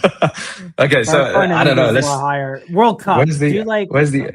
I see you like Kled too, which is funny. But World Cup is trending. Is this the latest one? Yeah, market cap 3 million. I picked the wrong Fartcoin. Okay, cool. The thing is, this hasn't gone below the floor, so it kind of defeats the purpose. But what you want to do is pick tokens that we've hit like a, what's it called? But essentially, what it does is you'll see. Where's the original Fartcoin? It would have crashed like 90%. I see you got Percolator on there too. Yeah, in that one or something. I was looking at it when you were mentioning it in your earlier. Yeah, right. So we look at Fartcoin, and we look at the all-time high. The floor would have been at like whatever. 1. Wow, man! If people are selling $1 Fartcoin, $1.3, like sell that. Oh my gosh. Yeah. But yeah, so the point of the simulator is, if anyone wants to have a play and see, whatever, dog with hat. Toss a CA in there. What does it give you? It's giving me, the thing is, it's asking me to wait for another. Nice little rate limiter. Yeah, exactly that. Okay, here we go. Right. Floor would have been at $1 instead of now 18 cents. And that's the point just solely on fees generated going into the floor. No, so interestingly, like the way the floor works is it's not a tax token. There's no fees going into the floor. Okay. So it's not a case of requiring more volume, etc., for the floor to raise. The floor is purely through liquidity reallocation. So as liquidity is coming in, like I said, as the protocol is a sole counterparty, it's getting all of this Solana coming in. Yeah. And it knows how many tokens it's minted, and it knows how much liquidity is required to back every single one of these. So it will only raise the floor when there's enough to fulfill market price action above the floor and enough to back every token. And then it takes a little bit of that Solana and raises the floor for every token. So there's no tax at all. There's no ridiculous like 5, 10, whatever % fees. Doesn't exist. It's just normal fees, and it's liquidity reallocation that creates the floor raise. Crypto Jones asks, so if I buy the floor, I have literally no downside. Exactly. Yeah. So that's the interesting thing. So the closer you get to the floor, the better you are. So like you're if you're 10% above the floor, your cap downside risk is 10%. But your up what's it called? Your upside is infinite still, because obviously it's. So if I buy a token at the floor was like 600K, if everyone else sold, I would still be able to exit a 600K market cap? Yes, every single person. Every single person. Okay. But not everyone can sell at a 600K market cap, though. That's where I get confused. No, so everyone can sell there. You'll just get the price go down until it hits the floor, and then the price just stays at the floor. Okay. And it just and the price, and you can capitulate every single token, just sell every single token into the floor, and the floor just holds, and it just fulfills all of this Solana for all these people. In reality, if the price is at the floor and you've bought well above, it would be silly to sell at the floor. You just take a borrow out, and you go on your merry way, because you'll just keep your exposure to all the tokens, and you just borrow away. Is there a Rise token? No. There's no platform token. This is just a random community token that got launched, but it's actually picking up, which is quite interesting. As you can see, the floor has a kind of magnet, because it doesn't really make sense to sell into the floor at that point. Look at your downside is whatever, less than 10%. So yeah, regardless of there's just no point in selling at that point, and you'll see this kind of recovery that's happening off of here. So instead of this going down to zero and then maybe having a recovery off there, you're getting this kind of price action where people have seen, oh, you know what, I'm near the floor, my downside is very minimal, and now I can just like buy wherever I want and know that I will never go down more than 10%. And as the price goes up, the floor will continue to rise. And interestingly, you'll see here little mini floor rises before previous all-time high. So this is another interesting thing. The closer you are to the floor, the more the floor is quite reactive to upside. So as the price goes up, you'll actually see little floor raises. So it's gone up from 1569, let's say, to 157 now. So this is interesting. Okay, I need to do a little more DD on this to figure out how this mechanism works. But the funnest thing to do is launch a token. It doesn't need to be a lot, and just dump it into the floor and watch the floor hold. That's the fun thing, right? You just chuck in a Solana and then sell that Solana and just hit the floor and see that, you're just out with the floor price as is, and the next person that buys will buy at that floor, and it won't go to zero. So you can actually kind of test it out and play with it without kind of, risking a lot, if that makes sense. I definitely would love to see people testing this out. So if you are, just DM us. I'd like to see what you're launching. Very, very fascinating. Look, you got me, my interest peaked. I got to figure out this mechanism, because it sounds really, it's a too good to be true sounding mechanism, but I'll give you guys, of course, I'm sure everyone says that, but I got to figure it out. So, well, thank you very much, Sahanda. Appreciate you joining, and we'll get that clipped up. And as always, guys, put these things on watch list. Let us know when this is on Deck Screener. I think that's a key. Yeah. We'll give you a shout, and we'll send you a message when that happens. Hopefully sooner rather than later. But yeah, we'll keep you posted. Sounds good. All right, have a Appreciate great day. it. Have a good one. Take care. Yeah. All right, guys. I am a little sorry. My trading card guys, I see you guys there in the waiting room. I saw you sent me a message, but I've been on stream. It's hard to read DMs when you're streaming live, but we'll get you guys sorted out. We love demos, so okay. I have set up a public profile already, but I'll give a little retro. Where do we find these tokens? So rise.rich, but Crypto Jones, I think they have Canada geo blocked because I couldn't get through to it. And he mentioned that, which makes a little bit of sense. So maybe try using a VPN, but literally go to rise.rich. Not yet on Deck Screener, not yet on the trading terminals. So as always, that might be a little opportunity being kind of early to these types of platforms. I'm not going to lie, guys, a little good sounds a little too good to be true. I'm a little more skeptical on the mechanism. It's not that I don't believe them. I just, if everyone sells, you can't all sell at a high market cap. You can't all sell at if you have a 600K token, 800K token, not everyone can sell at 600K. So it just, doesn't make sense. But I got to do a little due diligence on why it doesn't make sense. I mean, the idea is cool. I mean, we've seen MetaDAO do things with like floors and whatnot. But they have treasuries that are backing those assets. So tough one. We'll keep an eye on it, because I know we were early to Printer, and Printer ended up being an absolute massive theme. All right, let's context switch here. Guys, you know that trading cards have been hot. You know that on MCG, we've broken the largest trading card themes. Collector.rip was on the show. Let's see. If I go search TCG, they were the first TCG meta on our show. I'm just trying to see. Dope Ticker, of course. When were they on MCG? They were on MCG last year. Oh, January. All right. So back in January. And then there's the cards meta. As you know, cards has been our biggest performing, definitely content. We got 80,000 impressions off that one stream, which was crazy. And cards has done really well. So we're going to find out TCG.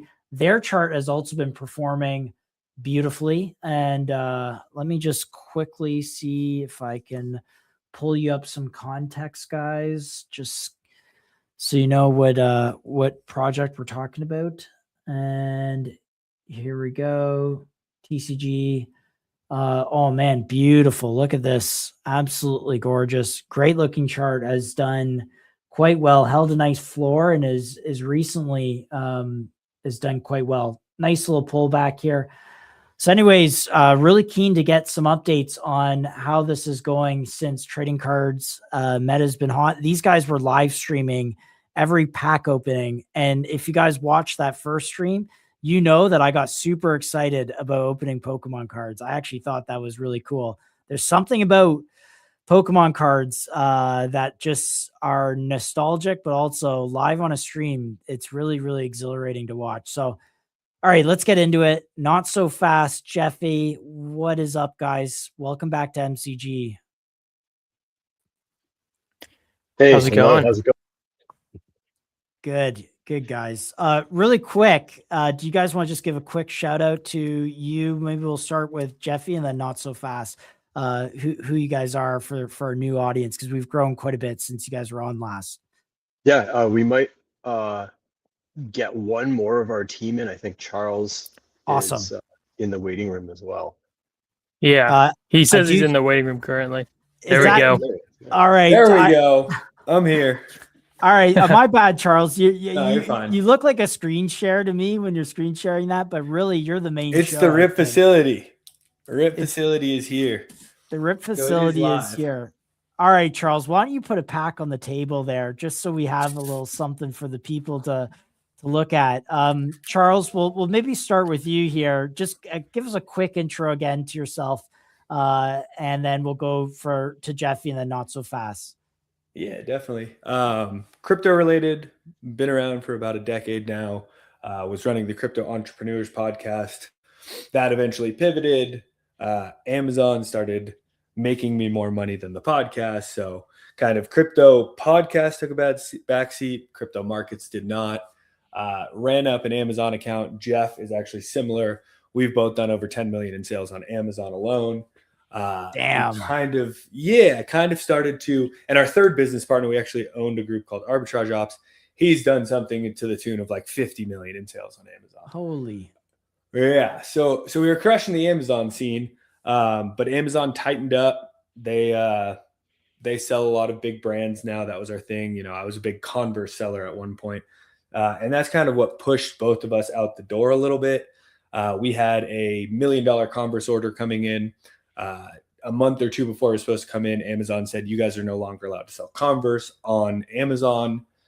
We lost our deposit, which was 10%, so about 100 grand. And then took massive losses on the inventory we did have on hand, trying to liquidate it before we got booted off the platform. Man, leave it to Amazon to like mess it all up, eh? Yeah, I mean, they're trying to make money just as we are, so I get it. But it kind of pushed us out the door, said, hey, we need something that is more control for ourselves. The trading card market was picking up as we were kind of phasing out the Amazon businesses. We said, hey, we know online sales, we know distribution, we know how to get inventory for very cheap and resell it on the internet. Let's build a Pokemon company. That was the start of it. We wanted to run it on Amazon, eBay, Walmart, etc., TCG Player. But we decided we wanted to take it a step further. We want to actually build what we would consider to be more of a tech company than just a resale company. And that's kind of where this whole thing started. Yeah, and what are your roles? So Jeffy and Not So Fast. What roles do you guys play? So Happy first, yeah. Yeah, I'm big. I guess my specialty here is on the sourcing side. So I just spend a ton of time, especially when the company started, just finding good deals, finding collections to buy out or different suppliers to work with, applying for distribution accounts, etc. Using a lot of just the Amazon knowledge, like Charles was talking about, to find like really good deals and be able to basically provide the our packs that we sell on the site at 5 to 10% below market price for everybody, and continue to just buy good or buy more packs to sell whenever possible. On top of that, I also kind of facilitate the or I guess you could say organize the website set list expansions, managing kind of just getting all of the sets added, all the cards added. We're trying to basically grow it to eventually have every Pokemon card ever. We already have, like, just in terms of mainline sets for Japanese and English, we have, I'm confident that like we're basically one of the only websites, if not the only one, that has like all the different types of reverse holos, pictures, like Master Balls, Pokeballs in both Japanese and English for all the mainline cards. TCG Player doesn't have these. Collector doesn't have these images. Is a multi-million / potentially billion-dollar, depending on how you value it, company. They do not. They're part of eBay, basically. Owned by eBay. Got it. So yeah, we're trying. I'm really passionate about that. Just from the collector side of things, I want it to be the website that I use for my own collecting and exploration of cards and stuff like that. So really, just pushing along that trajectory to try and make that the best it possibly could be there. You guys, so I do have an account. You do? Guys, okay, so they were your packs that we ripped, right? Yes, I think Dom also got some, but like I got a Bellsprout, bro. I love Bellsprout, Yes. So I remember we didn't hit too crazy, but what was the name of it? Because I can also see it on my side as well. Here's my JD0N3S was my my handle. Okay, so I don't know if you want to. Yeah, I don't know if you have everything. There we go. So that is your like more or less full collector. Yeah, we did it. We did it in a double rare. I do remember that. Yeah, I do remember. I was super hyped, guys. Like this, like that was a new experience for me, and I was like super loving that. Just so you know. Yeah, no, and again, we want to continue to demo it, right? Because you have a Mega Evolutions pack, right? That's the only thing in your collection. We wanted to get you something different. Right now, again, our big thing, Jeff was talking about it, was the idea that we want to be under market, right? This pack of Journey Together, if you go search TCG Player, I don't know what it is right now, $6-7. We're still selling that pack for MSRP because we can source the product. We got good distribution, and we're trying to bring the price of products down. We're passionate about Pokemon. We just listed our Chaos Rising pre-orders. Those come out on the 22nd, so in 3 days this Friday. And you're seeing some of the big players in the industry sell booster boxes at $250. Amazon was at $270. GameStop is at $300. We're at pre-orders at $209. We can source this stuff really well. We want to price super fairly. We are attempting to be under market on all of our products. And so again, with this journey pack, we're just going to give you, for anyone who wants an intro to Pokemon, the pack is $4.99. It is the cheapest you can get it anywhere. You can find it in stores sometimes, but a lot of the times they're in something like a little blister, checkout blister, and they charge you another $2 for the promo that's in it. And so essentially it is one of the cheapest places to get this product. And, Crypto Jones has a really good question. Could we trade cards between platforms like an arbitrage situation? I'm assuming, we had cards on last week, but I'm assuming it's like, could you trade between the platforms or not really? So there are some aggregators and it's weird the way they do it because it's all on chain. So you can trade it on OpenSea. And so at the same time that, Cards is listing products. Sometimes it's owned by Fidgetals. Sometimes it's in a digital binder. Like there are companies now who have started to show you those arbitrage opportunities. So there definitely is, but they pad their margins enough where their buybacks will not really allow for it. They do have marketplaces, but the liquidity is a little bit tough. I think that's the last piece of the puzzle that all these companies are trying to kind of win is the liquidity. eBay and TCG Player, they're the standard. You go on there if you're trying to buy cards. As soon as the liquidity picks up, sure, you can arb stuff all day and night. There is people capitulating their inventory, and so you can arb it from, let's say, Fidgetals to IRL or Fidgetals to eBay if you can eat the fees on eBay. And so, yeah, there are arbitrage opportunities, but because the liquidity is so fragmented, it's still, I guess, tough to move in and out very quickly. If you want to buy inventory, head to a convention and sell it at market price, sure, you can do that. Right. But again, there's a reason that somebody on Fidgetals is selling their slab for 15% under market. It's because if they went to the convention, they'd either have to get a booth or they'd have to pay the entrance fee, take the time, et cetera, et cetera. And so their opportunity can be your loss, but the market is a lot of times very efficient. Yeah. Should we rip a pack? Should we get into it and then we can go through some updates? Yeah, I'd love to.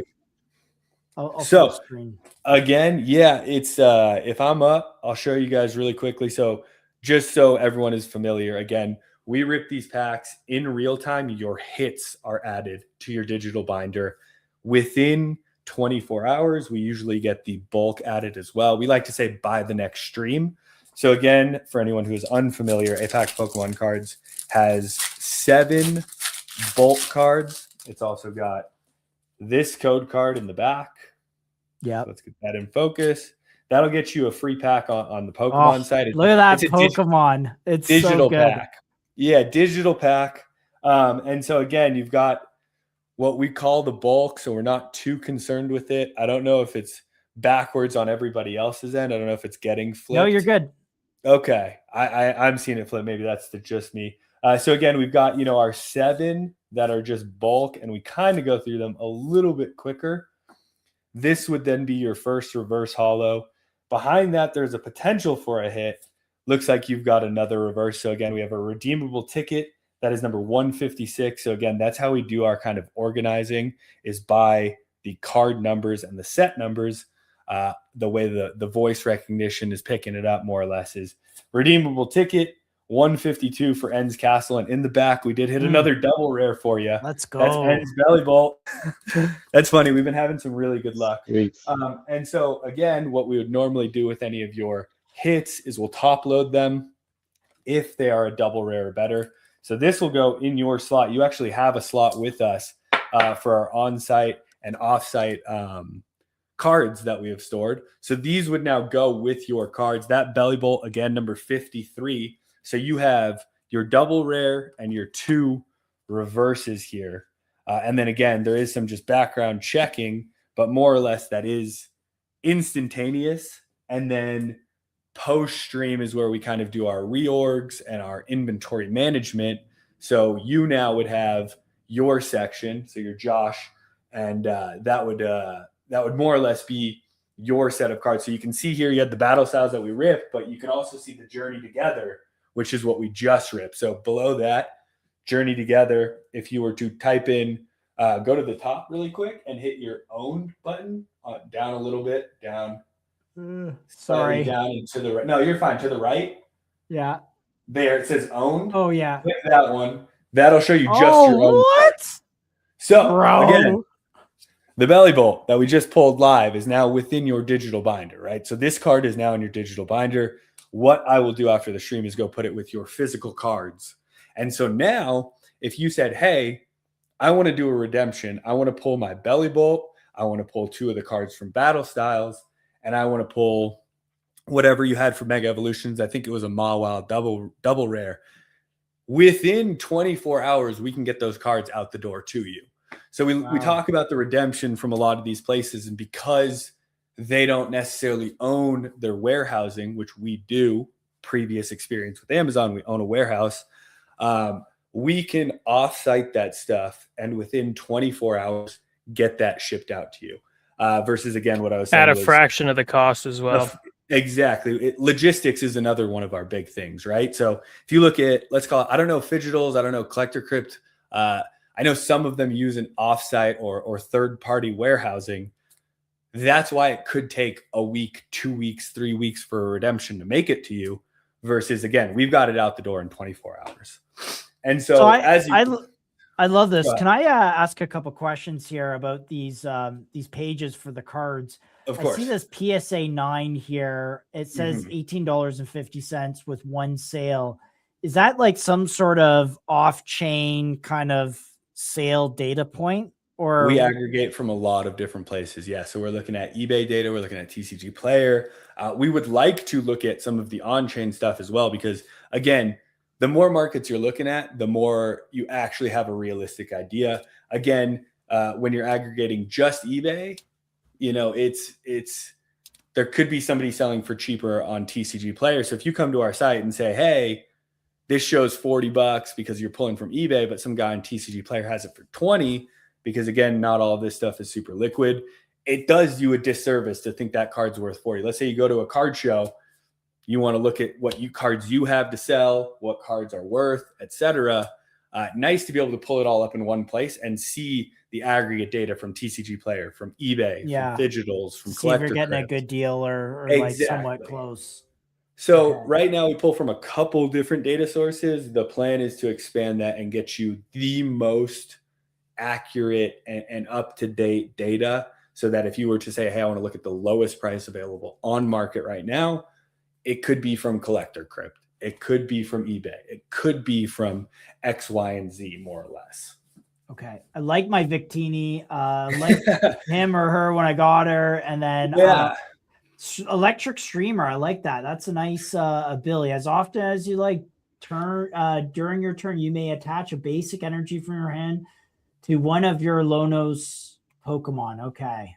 Interesting. So this one didn't have any price data. Yeah. So that's the thing is, again, because this is like, you can see it's a 64-cent card. It does look great. It's a double rare. It's lowest almost on the totem pole of hits that you would get.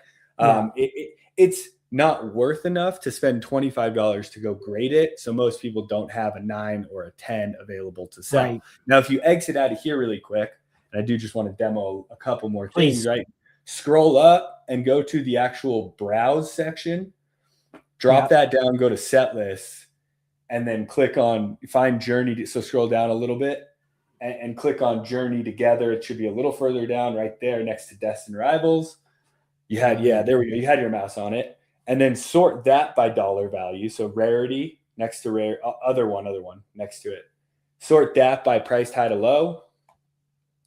Those are going to be your biggest hits right here, right? So that's what we're looking for when we open that. Like, click on that one, you'll see it's a $100+ wow. $500 in a PSA 10.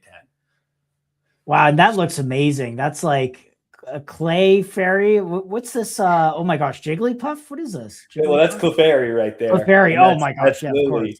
And so again, that's an SIR. It's a special illustration rare. They're very uncommon. But we did just pull one, or a couple actually, yesterday on stream. So this guy was just pulled yesterday. Is $250 raw. It went into somebody's, and they actually redeemed it. So this is going out the door. Was ripped on stream yesterday and is going out the door today. Simply because we own all the warehousing and keep everything on or off site, but it is owned by us. And so again, going back to just the Journey Together page that you were looking at, we've compiled the data to essentially show you, hey, this is what raw 9 and 10 pricing is. So when we're streaming, someone wants to look up a price of a card they just hit, very easy to do from our site. So we've kind of built it for both the collector and just the enjoyer of the hobby. It's a great place to browse Pokemon, as well as look for deals or look for pricing information.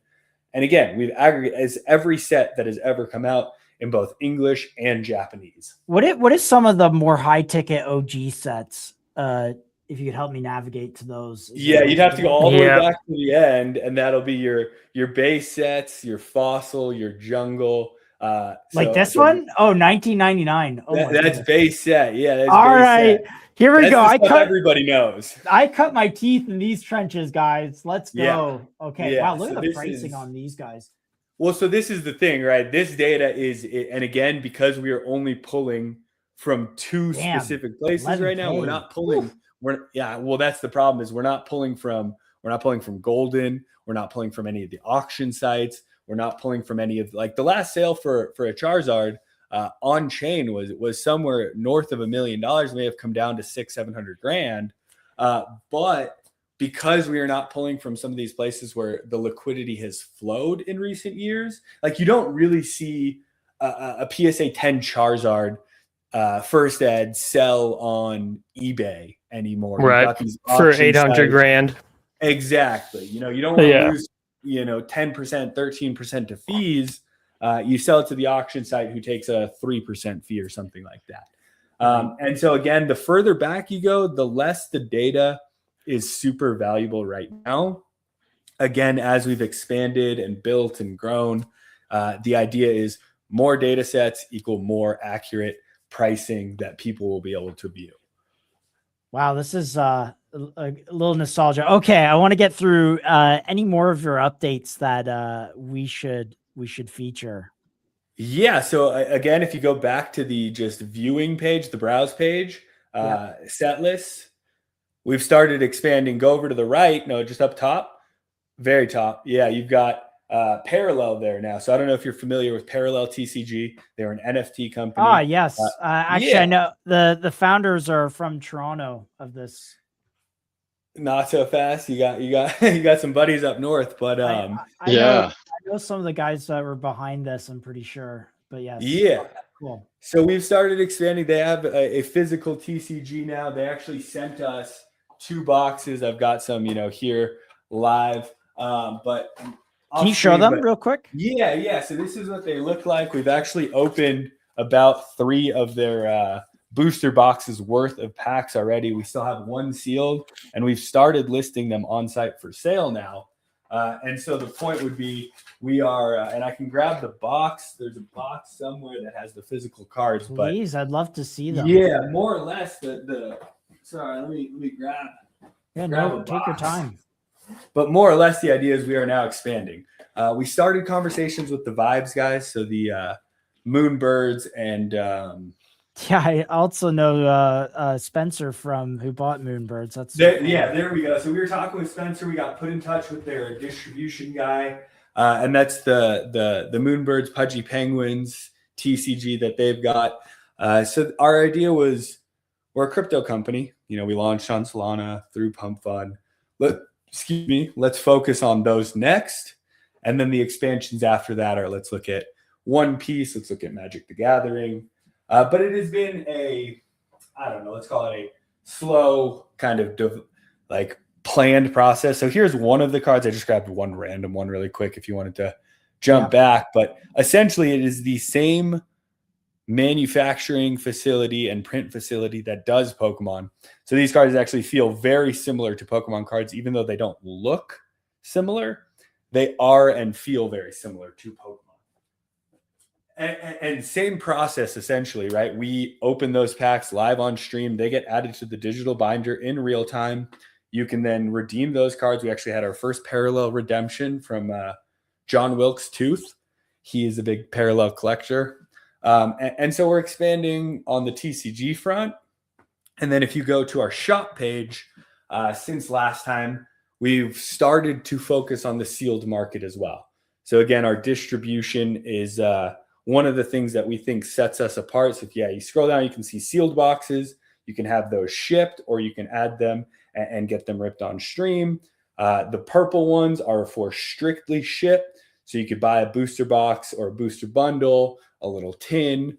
And so we're making a very large push into the sealed market. Again, Chaos Rising, the distribution. We have guys who have been in the industry for a decade who are saying, hey, this is our pricing. They're selling at $250. and they're saying we're only making $10 on these boxes, we're selling at 209. Like we're crushing the competition simply because we have combined between Jeff and I, almost 2 decades of distribution experience at this point. And so is that what you need to get that kind of margin in your product? So is it distribution, or like, is it just taking lower margin? Like what? No, that. I mean, they said they're making $10 on a 250 box. We're selling profitably at 209. If we sold at their 250, we'd be making, buku bucks. Right. But again, and that's because they aren't able to get it. If you go look at some of these rip and ship companies, again, the guys who open packs on stream, they're selling these things at a very above market premium because they have to buy at market pricing. Our distribution and ability to negotiate through, conventions, through our network of sellers, through our network of sourcers, et cetera, allows us to be super competitive. You go on Whatnot right now, this pack of Journey Together that we just opened for you, they're selling it for $8. We're selling it for $5, and we're making money on it versus them. They are making money, but they're charging you, what's that, 40% more? Like there's a 40%, 50% bump, actually probably closer to like 60 or 70% bump in price on stuff like that. So again, that's, I think, where we have a major competitive advantage. And Jeff and I are going to spend the next week, again, because we did just win the Pump Fun Hackathon. One of our big goals, let's round out the inventory. Let's get a bunch more sealed on the site. Let's get a bunch of new packs on the site. So within the next week or so, we should have a bunch of stuff showing up to really round out our site. Again, you go to some of our competitors, they've got 5 packs on the site. They've got 12 packs on the site. They're out of this, they're out of that. That's something that we are trying to make sure never happens on our site. Yeah. You guys have this leaderboard here. Can you walk me through this real quick? What ranks? Obviously, I see D's and some people. Just trying to see if there's anyone I know on here so I can tag them later. Yeah, give me an idea. These estimated values, is this based on their collection volume that they do? So if you go ahead and click on a Rethmos, for example, you can actually see all the cards he owns. He can feature his cards. You can do the same thing if you make your profile public. You can feature those cards. So those are his kind of biggest hits. They've all happened on stream. And if you scroll down even further, you can see any of those. Beautiful. Oh my goodness. Yeah. There's some beautiful art that has been created, but essentially those are all the sets that he's opened through us. And you can see, you can open any one of those and see, hey, those are the cards that he has pulled on stream in real time. And more or less, that value is the current market value of all of the cards that he owns, that he has ripped through our stream. Yep. And is the play here for guys like this, like, are they pure collectors, or are they a little bit of both? They buy these and hope kind of like the whole collection becomes more valuable? So I think it's twofold, right? You can buy singles and hope the market goes up. And I think that's where a lot of our competitors are seeing larger volumes than us, is they're giving people the ability to kind of buy cards and speculate. Versus us right now, all we have is the pack ripping. And so for 420, for example, he's a great example of this. He is a massive collector. He loves ripping cards. We've sent him shipments of packs. He opens them himself. He opens cards on stream. He opens high-end stuff. He opens low-end stuff. He just loves collecting cards. And so for him, it's all about the pack opening experience, that joy you felt as I was ripping through your cards. Yeah. And again, you're not as familiar, but as you get more familiar, you kind of know which cards you're looking for, and there's anticipation to it, and we're having fun on stream. So there's a big collecting aspect of it. Now, if you look at someone like Arithmos, his profile or his portfolio, and we actually do have a portfolio section where you can look at the growth of your own portfolio.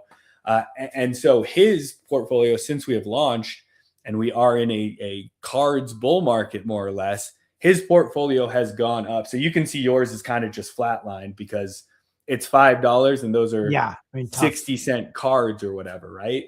Yeah. Versus his portfolio actually does have upward movement, right? That one card, there's one card on his featured page, the Pikachu that we were looking at. When he pulled that card, he had me sell it for him.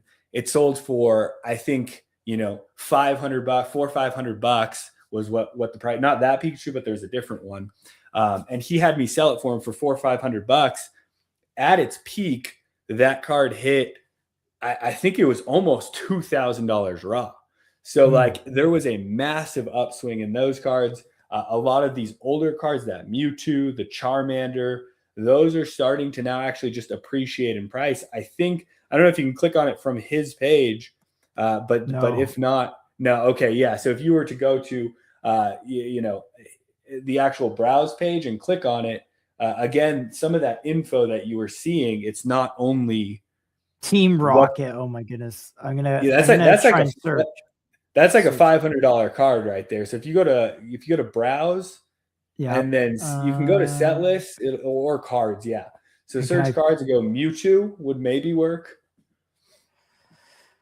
So scroll down. Those are a little, so there it is right there. So we tried to give you the ability to see all the Mewtwo's, right? But you can also see that it's up 1.4 in the last day. You can see that it is trending up. We're trying to give people all-time high, all-time low. We're trying to give them that ability to start investing in cards as well. And that's also another one of our big expansions that we're working on. Not only is this for the collector, it is for the investor. If you want to buy sealed product and invest in it, if you want to buy cards and invest in them, if you want to buy packs and invest in them, we want to be able to offer that to you. And again, because of our warehousing, which we own entirely outright, we are able to store that stuff for you. You no longer need to buy a box and put it in your closet. The goal and the idea is you buy a box through us, we store it for you. A month, 6 months, a year down the line, you say, hey, I want to sell that. I want to redeem it. I want to open it. I want to do X, Y, and Z with it. You have that ability, and we have that box on hand for you.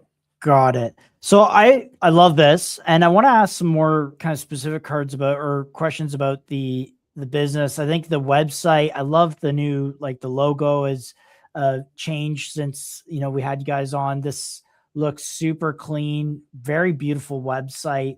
I think you're doing all the right stuff. I love that my account just boom pops open, get more cards while you guys are on stream. But what maybe a question is just how's the business grown since the last time you guys were on?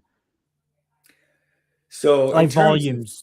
In terms of metrics, I think because that was very early into our launch. I think we've something like 5x our user base.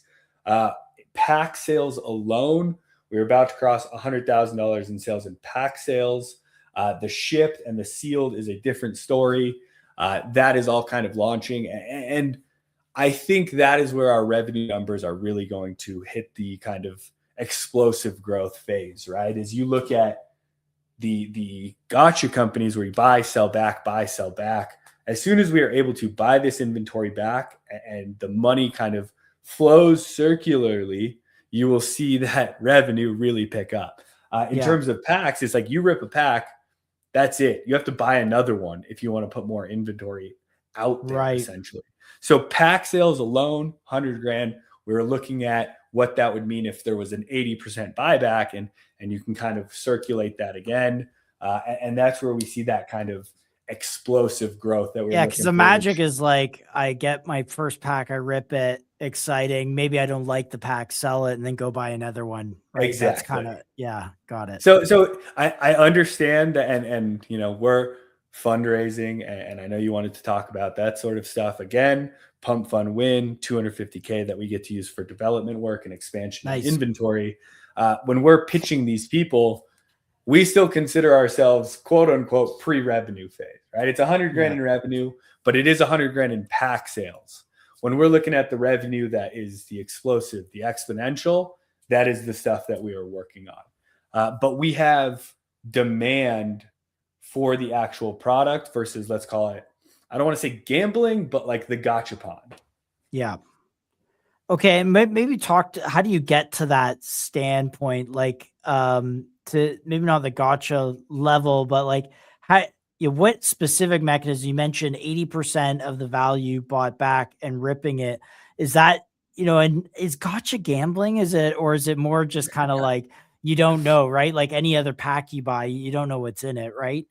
Yeah, no, opening a pack is gambling in my mind, right? Yeah, in Gachapon, general, right? Yeah, and I think Gachapon is the same. Power packs from GameStop are the same. There's a risk element to it. You are hoping to get the large prize at the end of it. One way or another, you are risking some financial for some sort of gain. In terms of the buyback, we can't do that because your belly bolt, that's 64 cents. What do we do? Give you 40 cents for it? Yeah. And hold on to that card forever, right? So it's okay, how do you expand? What kind of turns on that revenue machine? Well, first and foremost, it's the entirely digital experience, right? So we were here, we streamed that to you, you saw it in real time. You take that one step further, we'd like you to come to our site at any time, not the Monday, Wednesday, Friday that we're streaming, but anytime. And you can open your pack, you get a digital experience, but they are physically backed. So that automatically gets people who are, I don't want to watch a stream on a Monday at noon, the unemployed crypto folk. But hey, I get this pack opening experience anytime I want. So that is the start of the supercharge of revenue.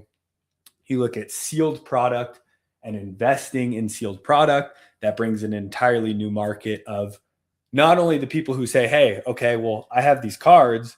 That's a small subset of people. If you want to say, hey, I've seen the Pokemon market explode and I want to buy this box, for example, of battle styles, this sealed box of battle styles, and invest in it at, let's say, $200. I think it's going to $300. I want a 50% return.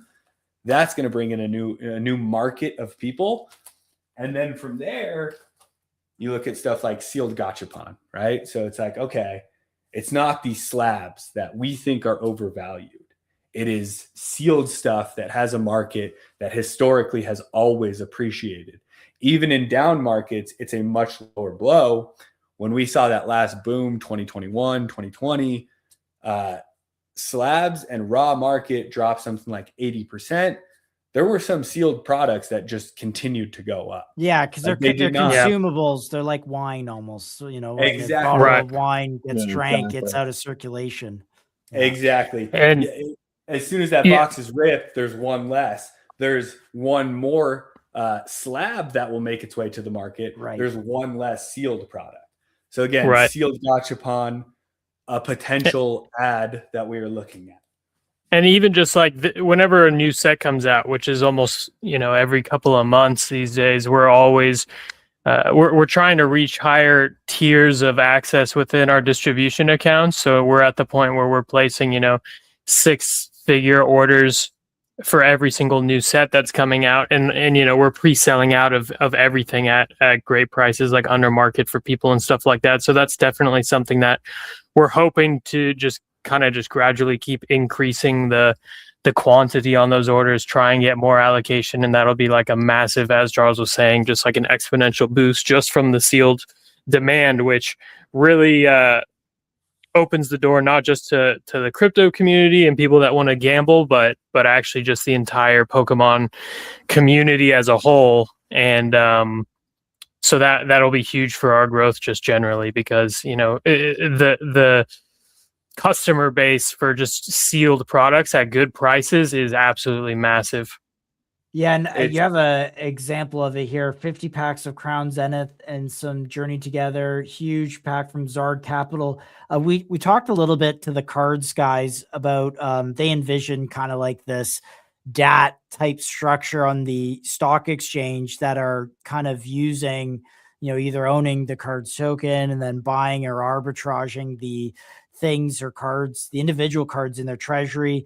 Do you guys foresee something like that happening where it's like, because, largely like, obviously Pokemon cards are hot. Some of them have gone up in value quite a bit, but like, how do you get access to it? Let's say you don't even trade crypto. You're just like a stock investor and you're like, oh, I like that theme. Like it's hard to get involved here outside of it. Maybe walk me through this deal and kind of what your thoughts are on what I mentioned with the, potential of trading card DATs. So that is actually nowhere near what we were looking for. If you want, let's call it a stock trader who wants access to the upside of Pokemon, again, the idea is we don't want you to invest in the TCG token that then is a proxy for our storage and owned product. We want you to buy this box right here. Like we want you to own this box and to be able to sell it, whenever you want. If that means instant liquidity from us, we'll provide it. If it means instant liquidity from our users, they would provide it. But the idea of a proxy of like you own what we own through the token, like it doesn't make as much sense to us as simply being able to buy this box and either have it minted on chain or keep it off chain. It doesn't matter. Forget the crypto portion of it. Again, this is our argument here, right? Is you have these crypto companies that are really trying to force the crypto narrative on the Pokemon market. I think it should be the other way around entirely. You force the Pokemon market on the crypto guys and you leave the Pokemon people to their kind of own devices and let them enjoy as they have been. The Pokemon company has been around for 30 years. It's the largest selling IP in the entire world. It's bigger than Disney. It's bigger than Marvel. It's bigger than Hello Kitty, bigger than all of them. They just put out something. It was kind of what we envisioned. They're at 1,000 Pokemon right now. They said we're going to be at 10,000 in our universe. This is a 100-year, 200-year, 500-year dynasty that they're working on. And so to try to force the crypto narrative onto it is backwards in our opinion. Fair play. I see this is kind of like your live stream, just so everyone knows, like this is the experience. You queue up, you have the handle of the person who's bought the cards, what packs that they're ripping, how many of them, and then you stream it out. Is that correct? That is correct. It was initially just on Pump Fun. We started expanding. We were, again, Pump loyalists, but we've expanded to Twitch. We're on YouTube, X as well. If you scroll down, we kind of have an overlay as well. So it's like if you're watching stream, you could probably find one of the tweets that has the overlay on it, but essentially not my screen specifically. But yeah, there we go. So like a previous stream, you can see the overlay, which has the number of packs left in the queue, and then it'll also have the user who is up. So let's say you check in on the live stream every now and again. I don't know why Twitch isn't loading, but no, that's probably on my end with StreamYard, to be honest. There we go. So anyways, yeah, so there's multiple places, but again, the entirely digital kind of takes that need to be on stream and watching queue away. If you didn't want to come hang out, enjoy the kind of community experience, there we go. So you can see Capybara was up at the time. There's 180 packs left in the queue. And that kind of shows you who is up next in terms of, and that's all live. So that's done as the stream is going. Next person will come up. It pops up. And so, yeah, we are trying to build that community aspect, but we also know that there's a much larger market that either wants the instant gratification or just the ability to make some money off the Pokemon market, which is where the investing, the buy, sell, trade, the marketplace that we were. Do you guys clip this at all? Like, do you have someone? So let's say it's now opening, mine, Mint Josh, my X handle. Like, do you clip it and then send the clip on X and tag me? So we have started to. Pump Fun's clipping was a little bit primitive. Twitch actually allows us to do it a lot better. And it's only I think it was only our second stream on Twitch. So if we continue to stream on Twitch, that's where we're kind of headed is. And also prior to, we also do tag on in our Discord. So it's like, hey, Josh, you're up. Your packs are coming up. It would give you an opportunity to pop in. And we are working. First, it'll be timestamps. So you'll get a timestamp of yours. You can just go find it. And then after that is actually clipping up each individual one to repurpose all the content across all social platforms and to also get you a nice, neat video. Hey, here's your 6 packs of 151 that you just spent $80 on. Here's a nice little, video for you to keep as a memento, more or less. Got it. Okay, cool. Well, guys, there's a lot of really interesting updates. I think you mentioned that you had sold 100K worth of products so far. Is that correct?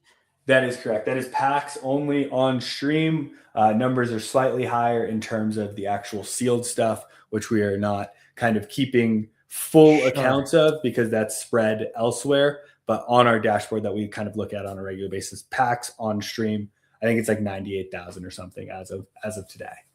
Got it. And anything else that you guys want to share? I don't know, like I'll keep it open-ended of what you guys want to say. Obviously you have the TCG token, and you won the Pump Fund Hackathon. Congratulations for that. You're using those funds to go get more product, which makes all the sense in the world. But yeah, anything you want to share to wrap up on either the token, the business, call to action for people to use your site?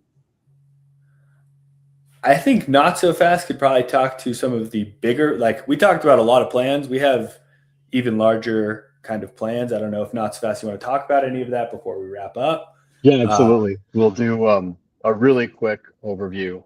So this is some further down the road type of thing, but a lot of what you guys discussed today was the fragmentation of trading card markets and the ability to like seeing arbitrageable price differences across markets. Like this is a fragmented market. Like we don't know the supply of all these cars necessarily. I mean, graded slabs gravitate to knowing what the population of a certain grade of a card is because people want to know like what the total market size is for a lot of this stuff is. But we think that for the investability of sealed boxes down the road, we want to aggregate and de-atomize all of these boxes and make them tradable on chain with the knowledge of total supply. And so what we're moving towards with the amount of data that we provide already is not a centralization necessarily, but an aggregate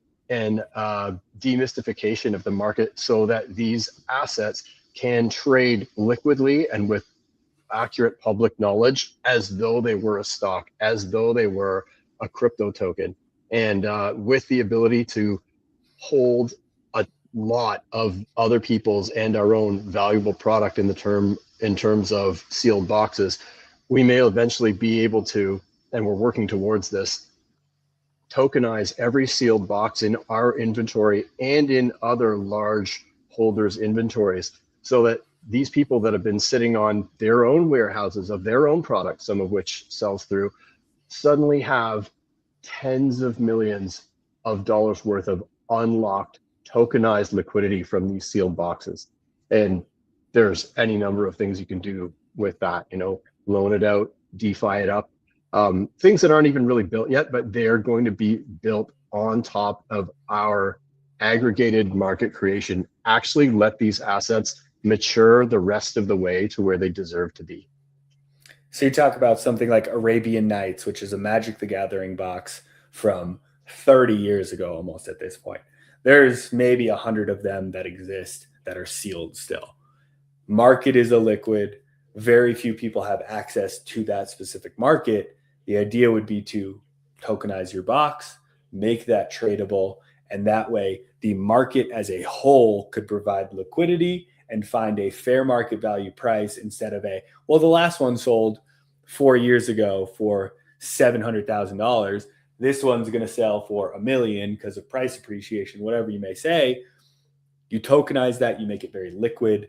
Anybody can now trade that card on the liquid market, or trade that tokenized box on the liquid market, and allow for true price appreciation and then kind of more of a fair market value. And one more cherry on the top of that is, let's say the known population of Arabian Nights boxes is determined by our aggregated market to be 79. And then someone decides to burn an Arabian Nights token and rip a box, decreasing the population of boxes, shocking the market on the supply side, which generally makes the price rocket up.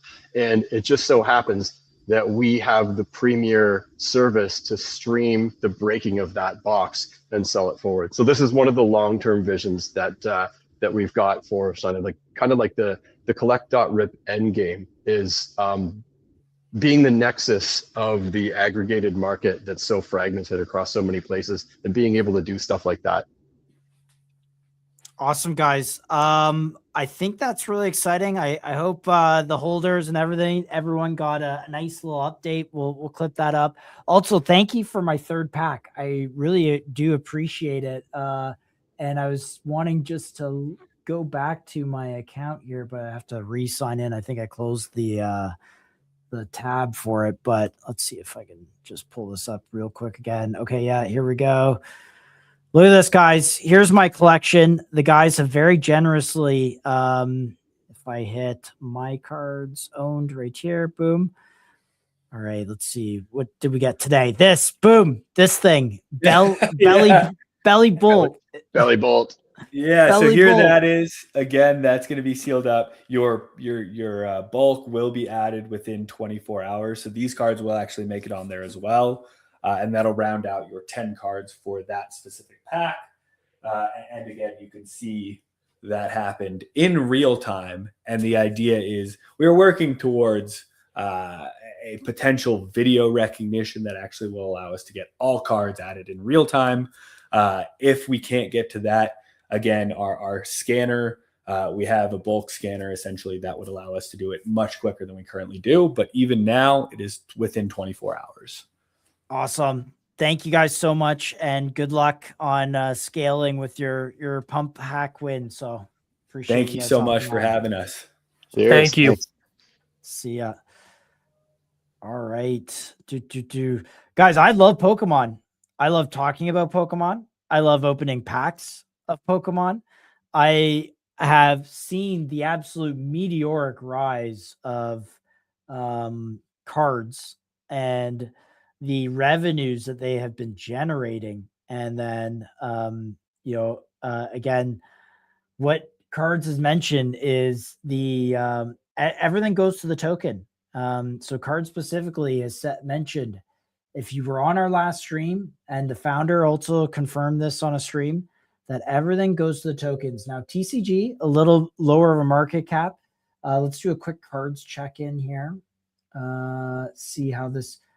Yeah, I'm not going to pull up the Radium. We're going to pull up the Meteora. Everyone should be trading in through Meteora pools. Always, always, always trading through Meteora pools. This got a nice little move. We had 8th of April was when Cards was on MCG.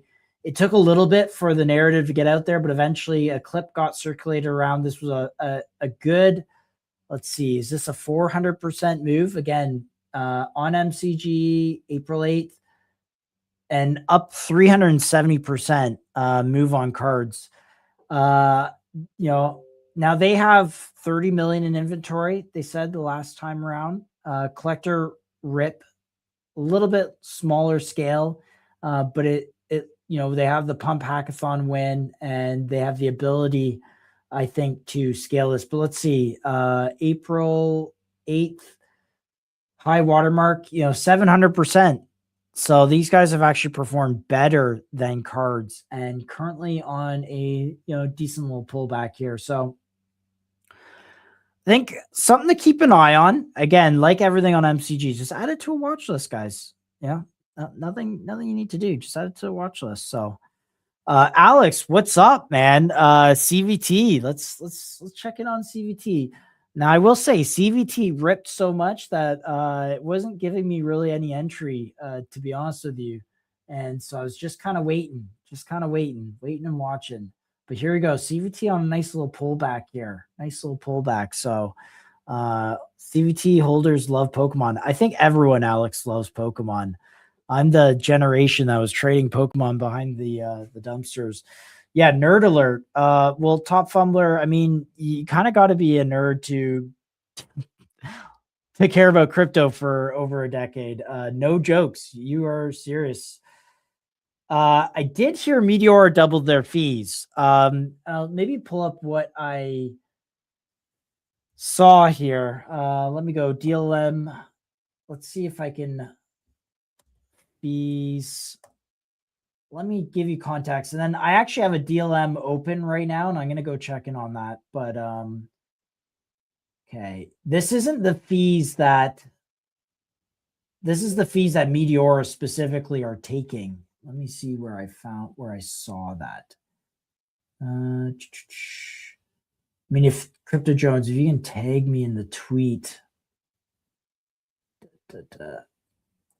I mean, it only went from I think 95% that LPs got down to 90%. And I don't know, personally, I'm not like that fussed about it. I think it's, oh yeah, here we go. All right, share this tab. All right, so this is the DLM protocol fee increase right here. So previously, I think what it was LPs kept 95%. And the protocol took 5%. Now they've doubled that to 10%, and LPs keep 90%. I really don't think this really makes a big deal at all. It's still more competitive than anything else as per this chart. And to be honest with you, I think as LPers, we our big thing is we want Meteora to be successful. We want Meteora to attract more volumes, more market share, more everything, which makes LPs more successful. And of course, disclosure, our show is sponsored by Meteora, and so I definitely like the company, but I agree with this take. I don't think it makes a massive material impact. However, it gives them more runway to fuel growth. Yeah, I mean, like, this is the kind of stuff that's worked, right?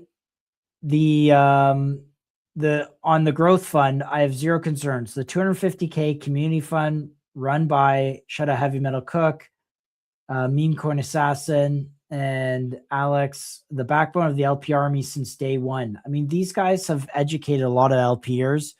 So there's good investment. Obviously, MCG as well has been supported by Meteora and us. Our role is talking about the tokens and the launch pads on Meteora. And so the launch pads like EZA, Believe, Printer, Soar, etc. I mean, those were all, things that we covered and at key moments, right? We were the only ones covering all these launch pads and covered it first. So I think there is value that, sponsoring MCG, which brings awareness to the launch pads, which generate fees for LPers, sponsoring LP stuff, which teaches people how to LP. You kind of need to do these kinds of things. Plus, we want the protocol to be safe, secure, so it needs to be developed properly. I'm personally more interested in my success. Yeah, I think every trader is, but 5% against a 95% change, I think people won't overly notice. How can they justify doubling a fee without giving us anything?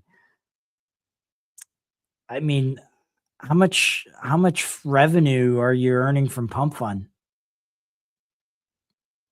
I mean, how much revenue are people earning from Pump Fund? Zero. The answer is zero. Okay. You're putting your money into pump tokens. You get zero in return other than the token, which 99.8% of them go down.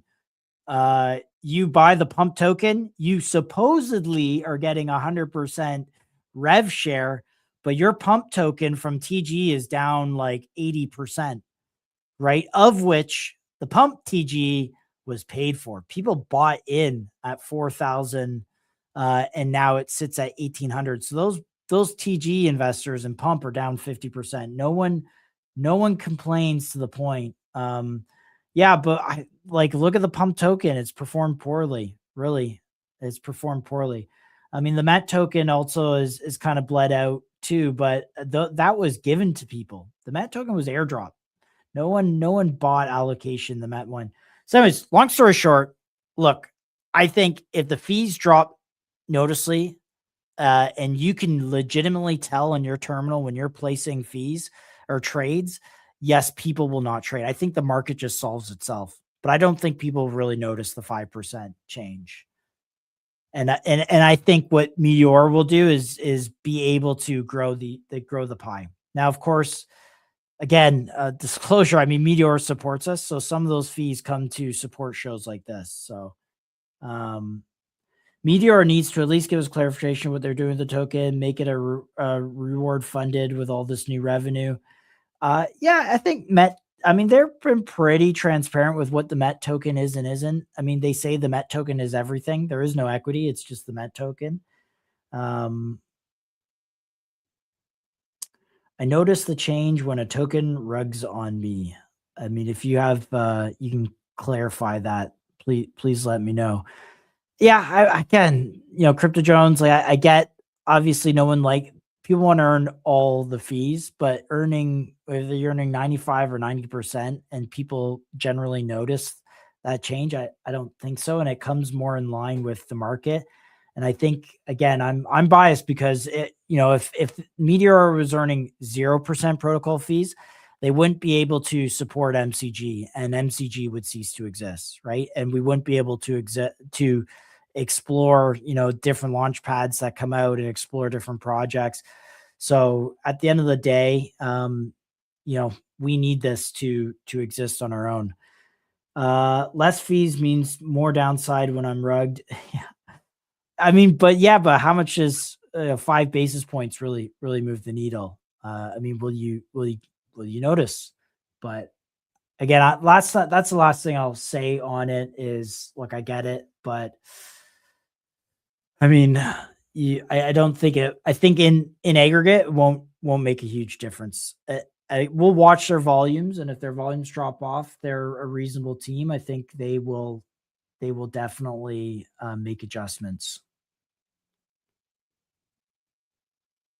Yeah, when America is bad. Yeah, I mean, you're not wrong. Look, I'm not questioning how you feel about it. I'm more questioning about the net kind of difference. So guys, let's check back on my DLM trade earlier today. Okay.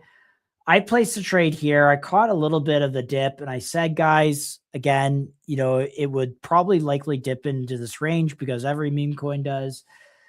And I had this on at the beginning of stream, and I've already, on 3 SOL, I've already printed 0.2 SOL in fees. Now I'm not using the new fee version of this, and of course this kind of lag in my computer, so again, guys, apologies. But I mean, again, this is why you DLM. This is the most positive EV way to trade.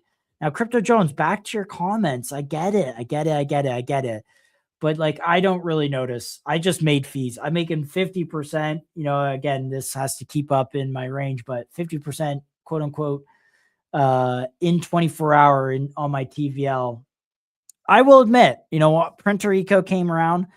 I was DLimming actively. I went to trading more actively, and my win rate drastically decreased. So now back to DLimming only. We are DLimming only. We're not going to be trading actively.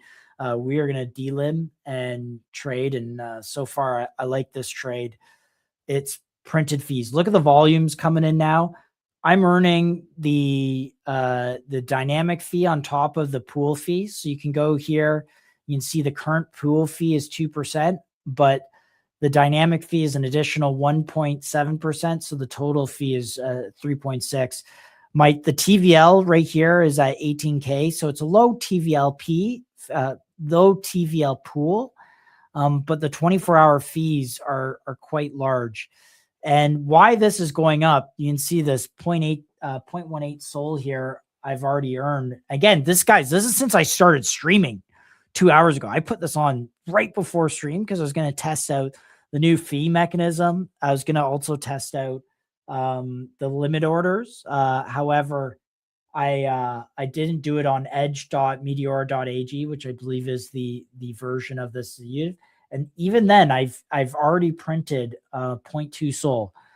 So Crypto Jones, I hear you, but I still think this is really plus EV, even with that 5 extra %, which I believe will help them, grow the ecosystems and whatnot of Meteora. So the new fee mechanisms is available on that. It is, but right now I got www.meteora.ag open. I have to go to edge.meteora.ag to use those new features. And for this specific trade, I do not have that on.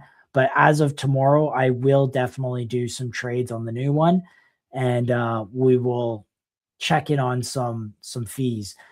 But you know what? I liked the strategy, guys, with Printer, where, you know, new launchpad kind of pops up and no one had set up liquidity pools really for them, or there was really low liquidity competition. However, on Printer, the volumes came in massively.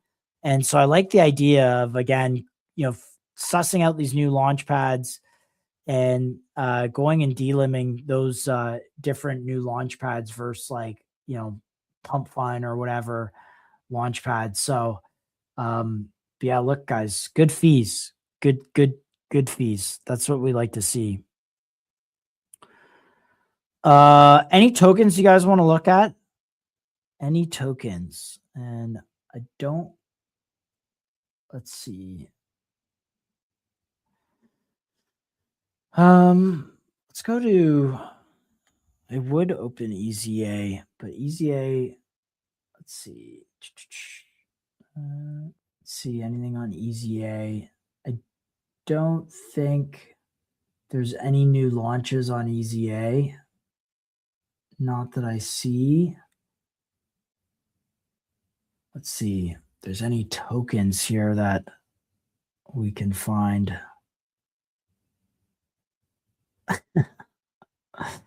CVT, man. I'll give Alex credit. Alex is like, that's a pure dev right there. BioLM, let's put in. I like CVT on this dip is nice. Dip is nice, but my capital, I might delimit for you, Alex. I might add liquidity to it. All right, World Cup, really quick. I'm just gonna flip back to this.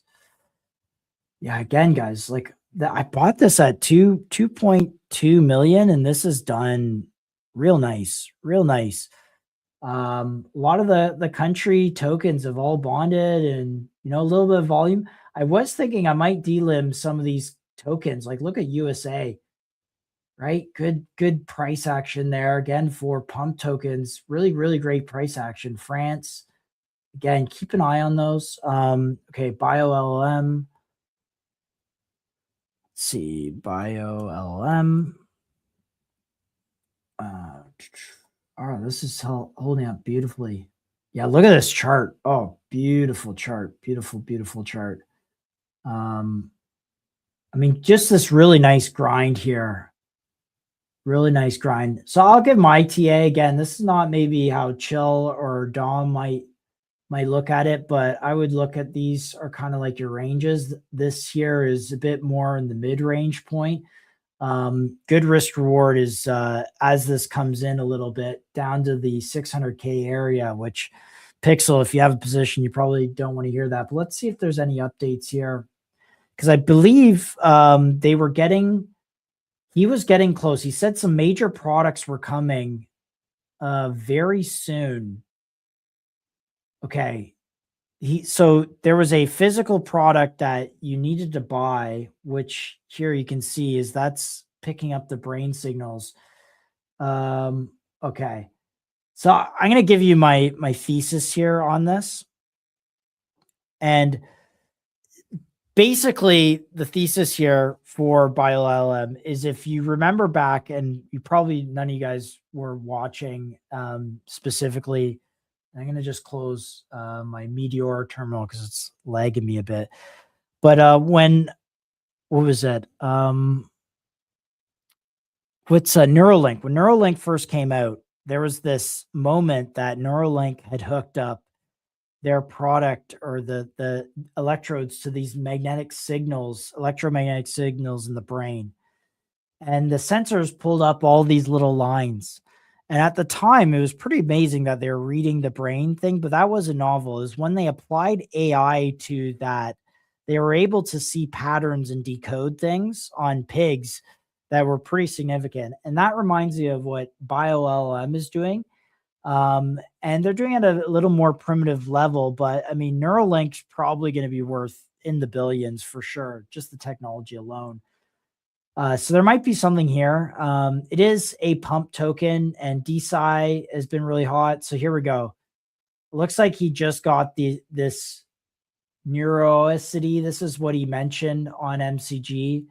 And more of these kind of sleeker wearables are kind of coming to market. So, yep, like BioLM, definitely thought the founder was kind of had his head in the right spot. And you know, we could have a little bit of a DeSci run. We did see the beginnings of it, but we will see a little bit more potentially. Any other tickers? Any other tickers? And let's see. All right, Percolator. Again, this is starting to get a little bid. This was, I believe, 800 when I started streaming. No, that was yesterday. Now it's still around the other or around the same area. Let's see. I'm looking for new tickers, guys. Hermes OS, one that I've made some money on. It's looking the same. Let's check in on a Futardio. They just had a proposal pass. Man, this token's so disappointing. I wanted that to perform well. I've owned it a couple times, but I always sell it just because there's no volume. Opal, let's see. This was a big winner from last week. Oh yeah, this is on a pretty significant pullback. There are some catalysts coming here with Opal, and you know, kind of the roadmap we see is you know, pump hackathon win. And then there's some ACE things, rumors going around, and then the theme kind of catches, you know, interest. Let me see if this has a, let me see if there's a Meteora pool for this. So how I delim this is I'd buy this spot here and then either use a spot out, or I would do a spot bid ask spread. So, you know, you'd have your, if I can draw it. So a delim strategy here is you'd have your spot liquidity, like, sorry, these should be all the same. So you get your spot liquidity all the way up, right? And then you add a little bit of, with the bid ask, a little bit of, you know, leverage, quote unquote, to it, where incrementally it is getting you out of a position more and more, but you're also have liquidity in the position. So this is a pretty low volume. I think there's more volume, but again, if there's a catalyst around things like ACE for some of these tokens, it really might be some good delim trades to be had for these.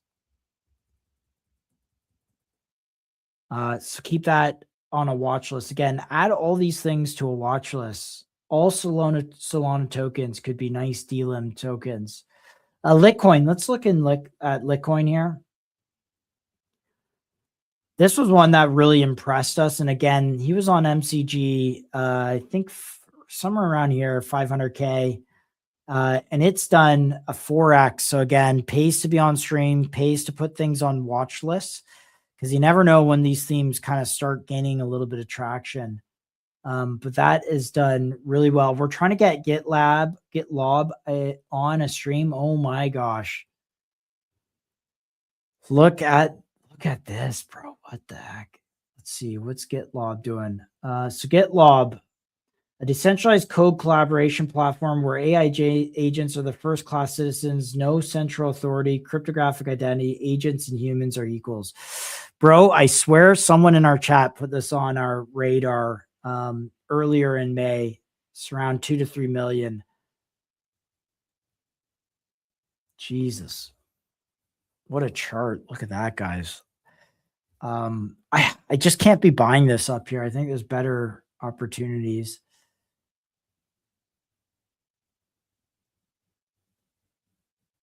It's checking on Serve. Holy. Okay, so Serve was on MCG back here at 15 mil. This is ripped to 45. Wow, beautiful move on Serve. So this was a legacy token. There was some price history here because it used to be on ETH. It has migrated to base, but let's see this move. Geez, 318%. Beautiful move. Yeah, don't know if I'm buying this. Again, a lot of these base tokens have already kind of ripped. Ansem, who went from, oh, I'm not trading anything, is like retweeting this stuff. If anything, I like Hermes, but that is, let's see, Pod. Pod is on a, yeah. Again, I don't think I'm buying this either for what it's worth. All right, let's check PRX. I know I'm flipping around a little bit here, guys, but I'm just kind of going through my decks, see what I have. So I like PRX here. One of the catalysts he mentioned that when we were in May, so this is when you guys on MCG would have heard about PRX. It was 200, it was May 2nd is when we did the hackathon. It was 200K. And then it ripped, oh my gosh, 800K. I'm pretty sure. No, sorry, my mistake. It was not May 2nd. May 4th was the Monday. It was Tuesday. It would have been around here somewhere. So it was around 300K nonetheless, but it had a nice run to 700. It is now back to this area. They did have some catalysts. Good chunk of this is locked up, but also they had a catalyst. They said within 2 weeks he had made a trip to China to a drone factory. And so we're May 5th, you know, so we're coming up on that timeline. I would say this is kind of sitting in an area which is looking interesting here. I mean, if you were to do some TA, you have a little bit of a range here and here. This might be one to keep an eye on for those who are looking at EZA. Obviously, CVT got huge awareness off our stream. Ran from 100K to 700K. This could run 260. These guys were building on-chain Palantir is the theme. So I like this here at 240. Keep that on a watch list. Copper Inu. All right, this is interesting because the Wiseman guys put this on our radar back and hammered the table at 1.5. This is now 3. So double that. Rip to 8. Really good pullback here. And this has a nice little range forming as well. So Copper Unu, I would like that. I like this actually here at 2.83. Thesis just being, and I shout out Rambo. I think Rambo, you're like a CTO lead on this, is from what I understand. But I think this may see another go. Because copper is a consumable good. It's, you know, really like look at what these guys are doing. Updating SoulScan, adding to coin market cap, you know, trying to get a Ansem tweet, tons of content. So this is definitely getting a push. Let's see. Count based in the Netherlands. Kind of an OG coin. I'm sure large chunks of this are kind of like in old dead wallets because it was such an OG, you know, OG token. On a significant pullback, obviously copper and all commodities are kind of, you know, they're in the narrative. Remember, Housecoin did really well. That was one MCG called and went from like 10 mil to 80 mil off an Ansem buy back in the day. But yeah, keep Copper Inu on a watch list. This looks good here. Clued.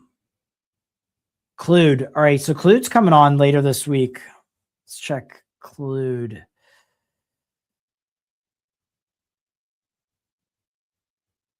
Man, this chart is a little wild here. I don't know. There's not really a lot of TA you can do on some of these, but sometimes it kind of gives you a little something to go off if you have the discipline to trade this way. But not a bad risk reward here in terms of this keeps going. And Sebs will be back on MCG.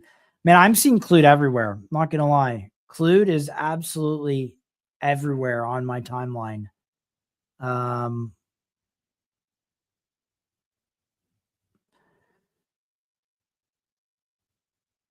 All right. Features on MCG tomorrow. Yeah, we're going to get some more product updates. I'm not going to lie, I faded this a little bit. Founder A+. I just wasn't really sure about the narrative because, again, it's kind of memory, but it was mapping memory off of neuron pathways, I believe. Previous ByteDance AI, that's TikTok guys. I did see some stuff with Google, which I think it maybe it's just Google Cloud. So nothing really there. Wow, corporate CRM, look at this. I mean, kind of a unique way to tease what you're working on. Really unique way to tease it. Don't even put the company names, just their market value. Remember, your deal size never comes out that big. I mean, look, like these guys are, this is like S tier hype promotion type vibes, right? Like this could be a meeting for like Google Cloud for all we know. But you know, nice to throw it on there to get a little hype. You know, again, and that's not a knock at all. That's just good bag work. Yeah, I mean, you have a 2x roughly to back to the highs, and I believe this went 3 mil. I mean, this is one of the better Solana charts out there for sure. What else are we looking at? Botcoin. Okay, let's see.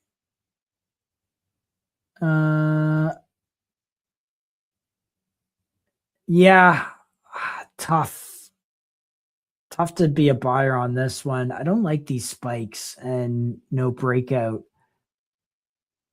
Tough to be a buyer there. Let's see. Fold. Let's check in on Fold. How did Fold? Oh man, look at that. Yeah. All right. Disappointing. I mean, I like the guy who was working on this. Seemed nice. Seemed like he kind of knew what he was doing. Down 90%. Yeah. I mean, what was BioLM was the other one. I definitely think I'm more interested rather than peptides. This is kind of more imploded rather from the peptide are no longer hot, but yeah, I think I would like brain stuff more than peptide stuff. So I would go BioLM if you had to choose between a DSci. Let's check Foundry. Yeah, I mean, look, this isn't a good area, but I've been saying that a few times. So nice little bounce there at the 290. This is what I want Lek to come on and say is, okay, we think we have something massive here with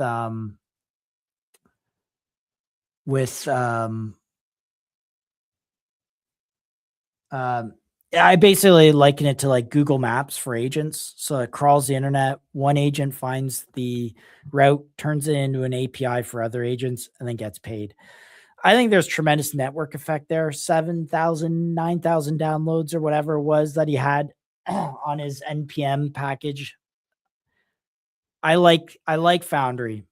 One, it's tough because, you know, it's a Believe token. I think we are going to focus tomorrow or when Foundry's on, I believe Thursday, less so on the technology. We'll get some updates there, some KPIs, but really more so on this token, how it's integrated.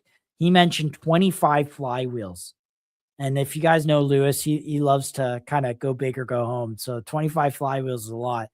But I need to see specific examples for the token for each one of those flywheels. If I go to bubble maps, there is also a good portion of this supply that is, I believe, in a few hands.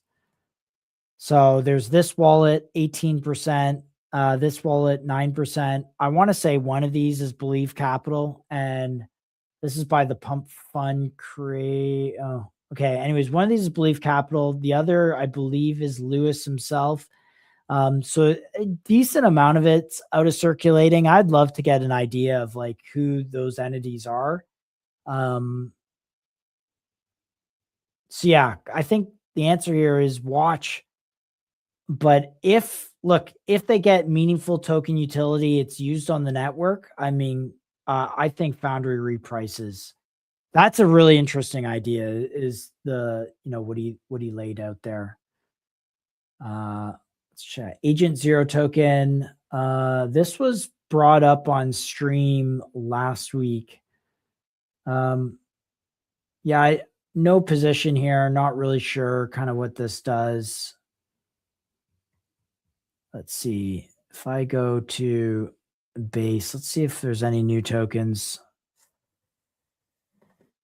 Let's see, sort by age. Let's see some new stuff.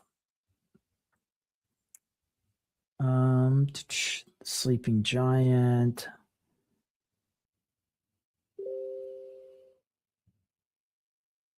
All right, let's see. Absolute rippers. Yeah, no kidding. DM. Let's check out DM. Okay, this is not the DM. Oh my gosh, look at this. This might have just gotten its Uniswap pool. I'm pretty sure DM was Woon. Okay, let's check this. So Woon's kind of coming into a nice area. These guys were the peak guys. The problem with Woon is they're trying to go after like physical robotics. So basically the token trades, earns fees, and then Woon is going to build himself. But there's a lot of execution risk. There's a lot of time that it takes to get there. I just don't think traders are patient enough, and you just get people that buy it and then capitulate out. So maybe I'm fade Woon. We talked about Pod. Bean, one that I made some money on. OD, I've seen this before too. I forget who showed me this, but some people said this is the next Kled, I believe. But again, take that with a grain of salt. Let's see. Anything else on base while I'm looking here? We pulled up Juno already. Repo. Let's take a look at Repo. Thanks. Shout out to the Repo guys. They sent us $500 in tokens. So really appreciate you guys for supporting the show. By the way, if you're a team and you want to donate to we don't charge anyone. Thankfully, we're supported by Meteora and we don't charge anyone. But if you want to support the show, guys, we appreciate it because it does pay our salaries, and we do need money to do this. So, yeah, Repo looking pretty good here. The narrative around this was just data training through similar to a prediction market mechanism, and really, really good team. They had raised, I don't want to say they had raised capital because it's through like a token facility. So they kind of like get the capital in exchange for the token, which ultimately has to be, I guess, sold at some point. So I don't know how much I love that structure. I've seen that structure previous, but Repo looking pretty good here. They have some token sinks. One thing I'll give Repo is they have some like specific token sinks that I think are kind of interesting. All right. I think I'm going to leave it there for base tokens. All right. Let's see. Anything I can look at here? Let's see. SpaceX. Oh, this is just a meme coin. Okay, not interested. Let's see, Corey. Oh man, this was one. Oh, not bad. Interesting. This is one Chill and I own this here. No, sorry. It was down here. 2.5 mil. I own this. It ripped up to 6. I think I sold at like 4 on this dip. And then there was an absolute crime on Bonk, and this ripped to 55 mil. And one of the I had it in size too. I owned like a significant percentage of Corey. And yeah, really max regret selling that. This trade was freaking phenomenal. But it seems to be poking up. It's just again, it's just a viral dog. Let's see how Unk's done. Man, D-limmers, look at that range, guys. This is why D-limming is positive EV. Is just that range. That's range for forever. Does Unk get a season 2? I wonder, but you got to watch this area. You know, you've seen there's kind of like a crack here. I bet you this is going to come down, if anything. If this ever gets reinvigorated, you're definitely going to crack this. So I'm fading Unk. I'm fading Unk. I'm fading Unk. Moby, man. So this is this is done well. So this has been on our radar. Obviously, Moby supported the show, so we appreciate them. But Dom and I were talking about this 2 weeks ago, I believe, or last week, and this has done quite well here. I wonder if these guys are going to do an ace round too. They have been looking at some ownership options. I mean, this chart has to be pretty bottomed out. They had an app similar to FOMO and a significant rev share. On our end, you know, we had referred them something like, I don't know, 200 users or something, mobile users. And we've seen an uptick in those referral fees. So people are starting to trade again. So I like it. These really beaten down charts, I think are pretty interesting. A lot less rug risk with some of these. So I think Moby is definitely keeping on a watch list. I like that one.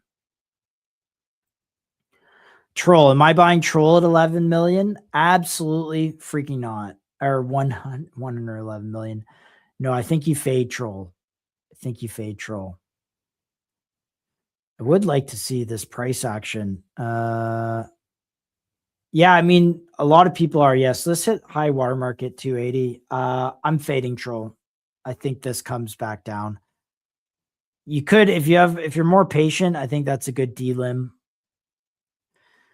Seems a lot of people and a lot of projects going the ace round. Yeah, I mean, look, like, you know, Meteora has Bedrock.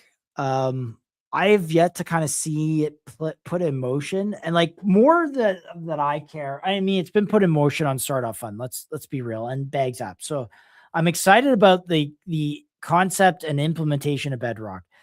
I want to see charts that perform well. The thing with Ace Round is all the Ace charts were starting to do quite well. Like Pumpcade went from 14 mil. Let's check in on that. 14 mil to 80, 70 mil, you know, sitting at 21. There seems to be a bit of a floor price to Pumpcade here. Again, he was on the show. When was he on the show? It was 14 mil. So it had ripped up and then it pulled back.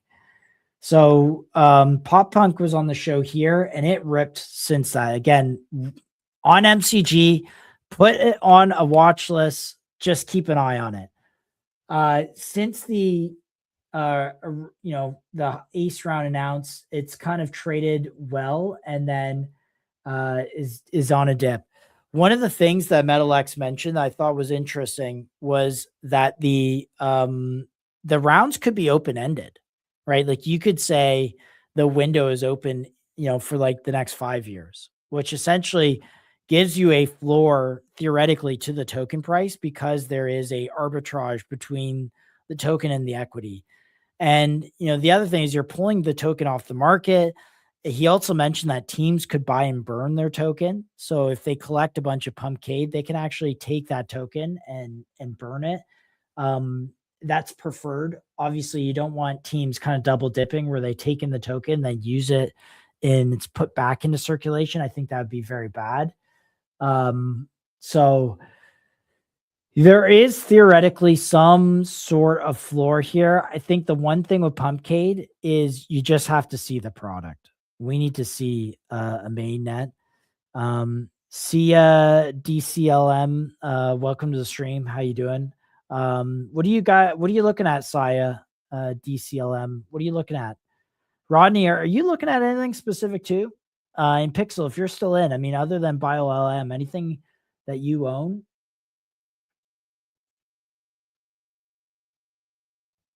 What was the other ace round? So here's the other ace round blocks.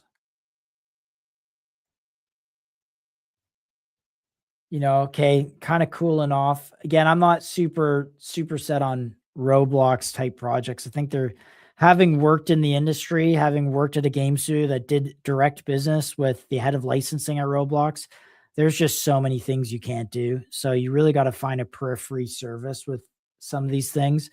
And that can get challenging. Let's check Dexter. So Dexter, I liked their ace round structure a lot. Yeah, he was on last week. So I would say this is pretty flat to when he was on stream. Nothing super notable in terms of price action. X402 gets interesting and maybe Dexter goes. But what I liked about Dexter is so Pumpcade had a 2.5 to 1 conversion ratio. So 2.5 units of equity or 2.5 units of equity to 1 token, or maybe it was 2.5 tokens to 1 equity. Yeah, 2.5 tokens to 1 unit of equity, which valued the current Pumpcade equity at like 80 mil, right? So if Pumpcade's like 20 million times 2.5 would get you to 50, 60. So it valued about 60 mil, 60, 70, depending on where it's at. So yeah, I like this because it was 1-to-1. So Dexter was 5% on the window, equaled 5% of equity. All right, I'm looking at Router. I think we're trying to get Router on the show, guys. All right, let's go. So Router. All right, always using the Meteora. Damn, bro. I'm looking at Router. All right, let's see thesis. I mean, this chart is, you're really chasing up a chart here.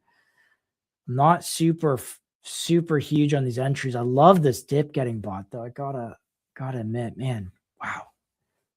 Beautiful price action. On Solana, this is strong price action.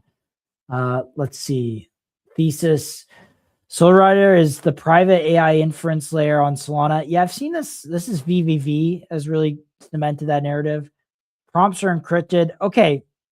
I want to know does CVT have this? Alex, if you're in listening, what is your angle on privacy for CVT? And if not, can we refer you to someone who's working on privacy that you can implement through an SDK to CVT? Which I think will get you a little bit of that narrative. Oh yeah, Archeum right there, guys. Again, Archeum popping up. Their TGs is coming soon. Router is the native payment asset. Okay, bullish native payment asset in the inference network. Tokens are spent on inference and burned. Bullish USD fees collected by the pro are routed through Jupiter to buy Router. Okay, so some flywheels. Any traction? What I want to know here is traction. EcoCoins repricing. Yeah, I think you're right.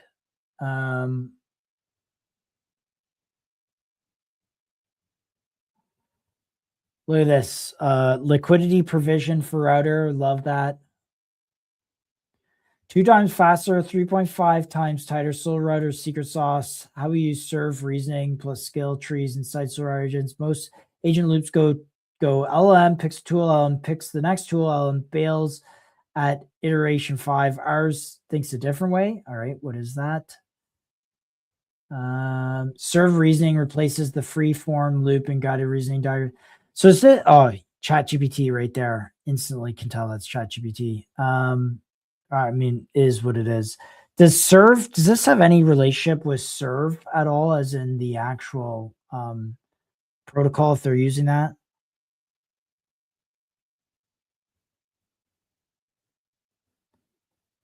Yes, this is a serve eco token. Okay, interesting. It's on Solana, not on Base. Yeah, I mean, maybe some liquidity will flow to this just off of, but all that is happening on Base really right now, not as much Solana. What else? Yeah, Clued, we already covered. Momus. Let's see, Momus.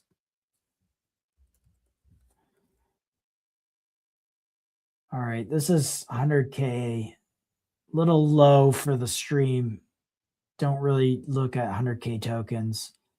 Don't like this candle. I mean, there you get a lot of people. Where is this launched? What's the okay, I don't see what platform. Momus is an AI chain operating in prediction markets, providing holders with transparent reasoning, real positions, and deflationary token tied. Tough. Not sure I love prediction markets, aren't super hot. Maybe Pumpkin changes that, but don't think you can do TA. Interesting. I mean, again, we'll see if this catches anything. Yeah, no worries. I mean, look, usually 100, it's just 2 PVE, right? We don't want to tell people about something that's like 50K and then the next buy is a seller's right after. But all good. No. All you're definitely welcome to mention it. Cass, is this Caspius? I'm assuming.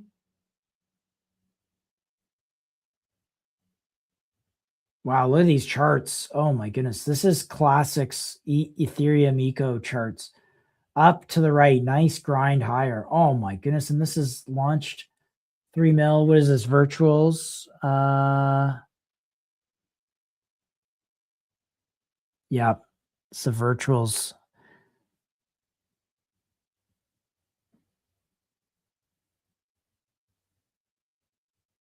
Yeah.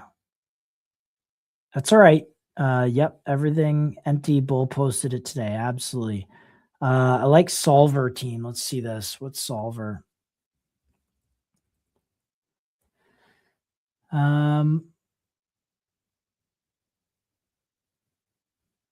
Okay, nice. Wow. 40K.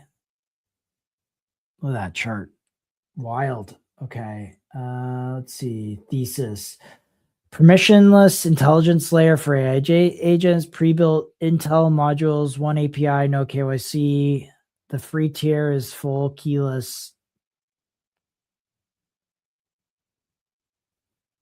Configure once, your agent stays forever. Okay. Let's see, Solver bot. There's a token sync here. You got to hold it to unlock. Modules. Okay, full pack. Modules. Let's see.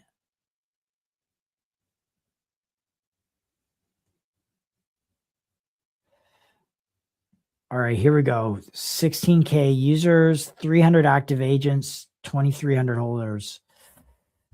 Okay, 13% locked and staked, 1% burned, 2% airdropped.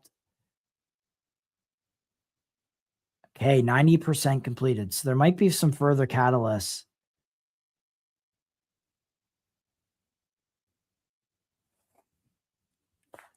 Okay.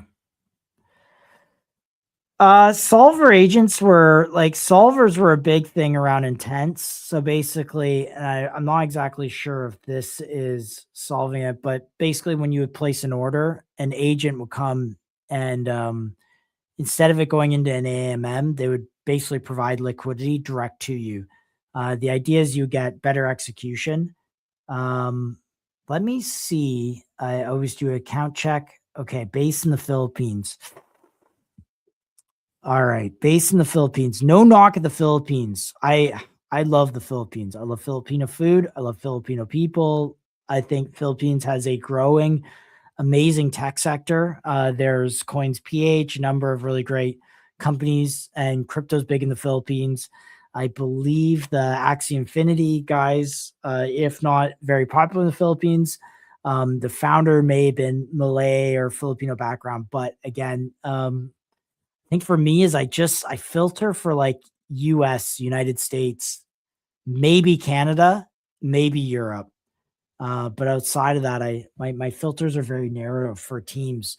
And the reason is very simple. It's just legal structure, right? There's legal in these countries. Like if I'm in Canada or the US, the legal court system is the exact same.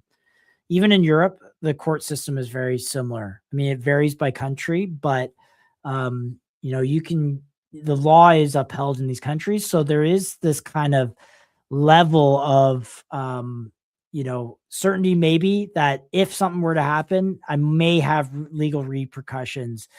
So I do look now that the account could just be tagged in the Philippines. Doesn't mean the team is from there or they're living in the Philippines. Either way, that is one thing I do look out for. So let's see.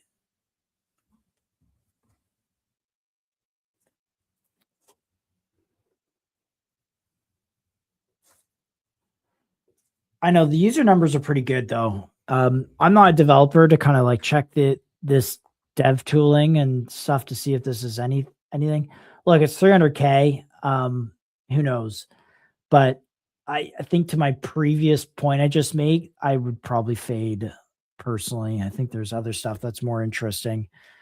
Clerk. Let's see, Clerk. Again, no knock at the Philippines. I absolutely love.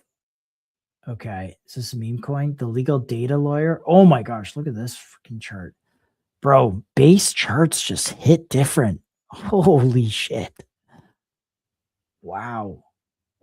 33K. Where are these freaking tokens bonding from? Where do I find these?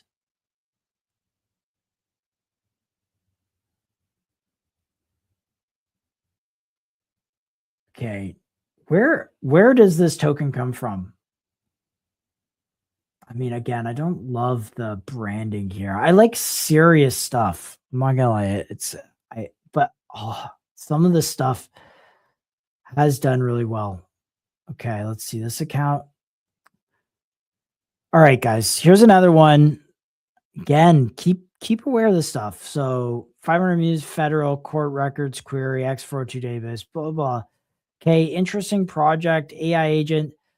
Washington, D.C. is their location, but when you check their X account, it says, again, listed in the Philippines. I don't know if it's a VPN. Sometimes that can be it. It was created on date join March 2026. So this is pretty new. Let's see. Is that when they launched? It is when they launched. Here's what I'm going to say. These are pumps for sure, in my opinion. I bet you we come back in a month and this chart is lower than 200K. So I'm going to be a pass on all these. I would say this was launched. A bunch of these kind of themes and errors were launched. Nothing happened. People cornered supply and then ran it up. If you have a different opinion, if I'm getting it wrong on these tokens, please let me know. The price action is definitely impressive, but I gotta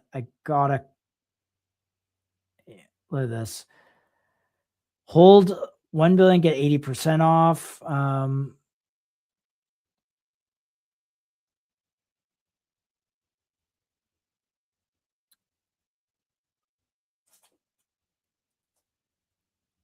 All right. Yeah, I'm definitely probably a fade on this. As cool as this is, I don't like where the account is based out of. Nothing against the Filipino fam. I love you guys. I just I think you need to be in jurisdictions that have U.S. law or North American, European law. All right, let's check iron. What's iron? Can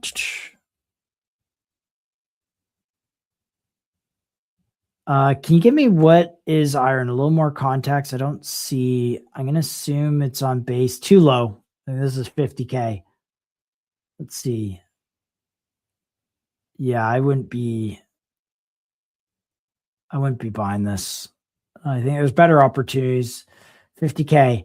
Let's see where the X account is based out of. Let's see where the X account is based out of. All right, it's based in the United States. Look, US based stuff still can rug. So don't get me wrong, but I mean that's my initial screen check. Yeah, I fade this. I think there's better opportunities. Yeah, sure. Could this go from 50K up? Maybe, but I think you got to be pretty certain.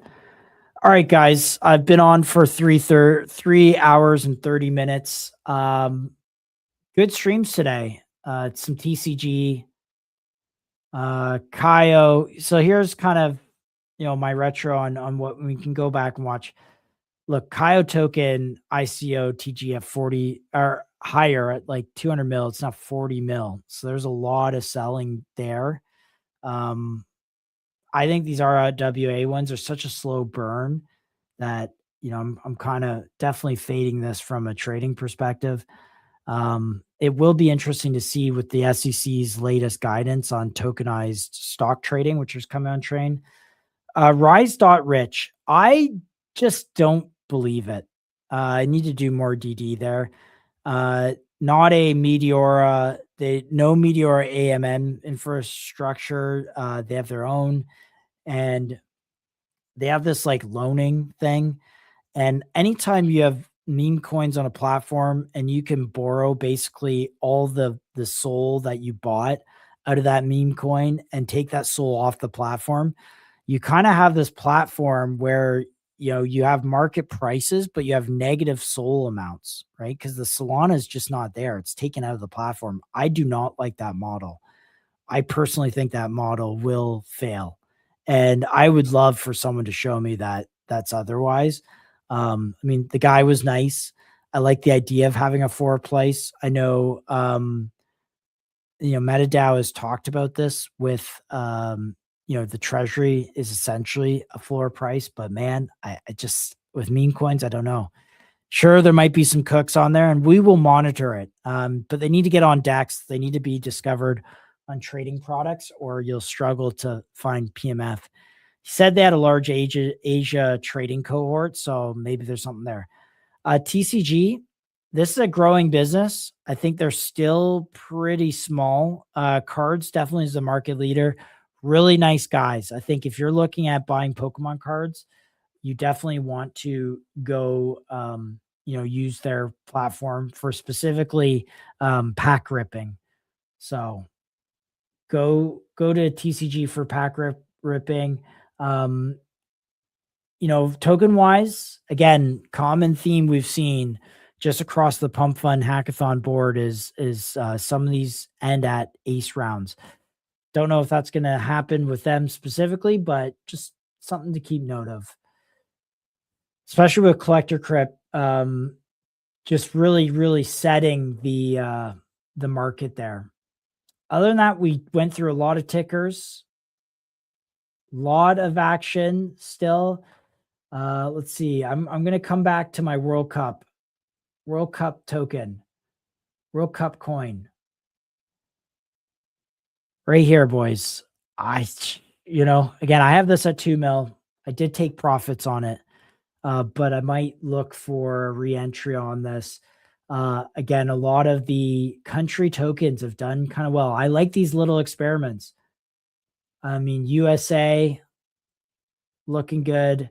What's another country? Morocco. No, let's see. What's another country? This is what I think people are doing with World Cup coin. Is they're just kind of like passionate about soccer and they're like looking at their, country token. This guy seems to be some KOL, so do keep in mind this. And remember, once the World Cup's over, like this token's going back to zero. See, man, this guy's P&L is freaking crazy. Let's see, Argentina. Let's see, how's Argentina doing?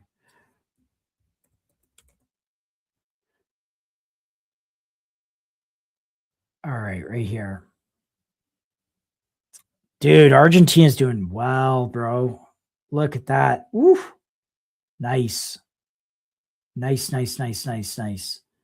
Okay. Again, these tokens are doing well, guys. Like, that's what I'm like kind of like wondering is, if they get volume, one or two of them gets volume and they're buying back and burning World Cup token, even just the narratives of people trading the theme. Look at these tokens. They're all doing well. Spain doing well. Like, these are good looking pump charts relative to, the history of pump.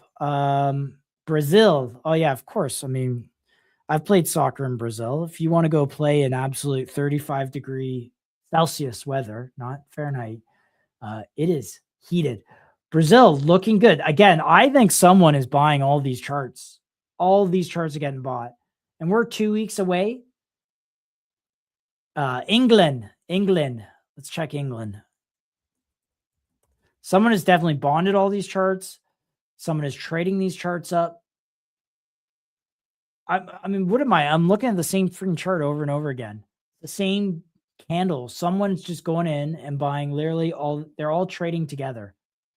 Literally, I feel like I'm looking at the same freaking chart. That's wild. Deutschland. So I'm saying, guys, people like soccer. Deutschland. I mean, there might be alpha in Deutschland at 80K. Who knows? France to win the World Cup. Again, this is what's so exciting about World Cup coin is that it's such a thing that people are so freaking passionate about.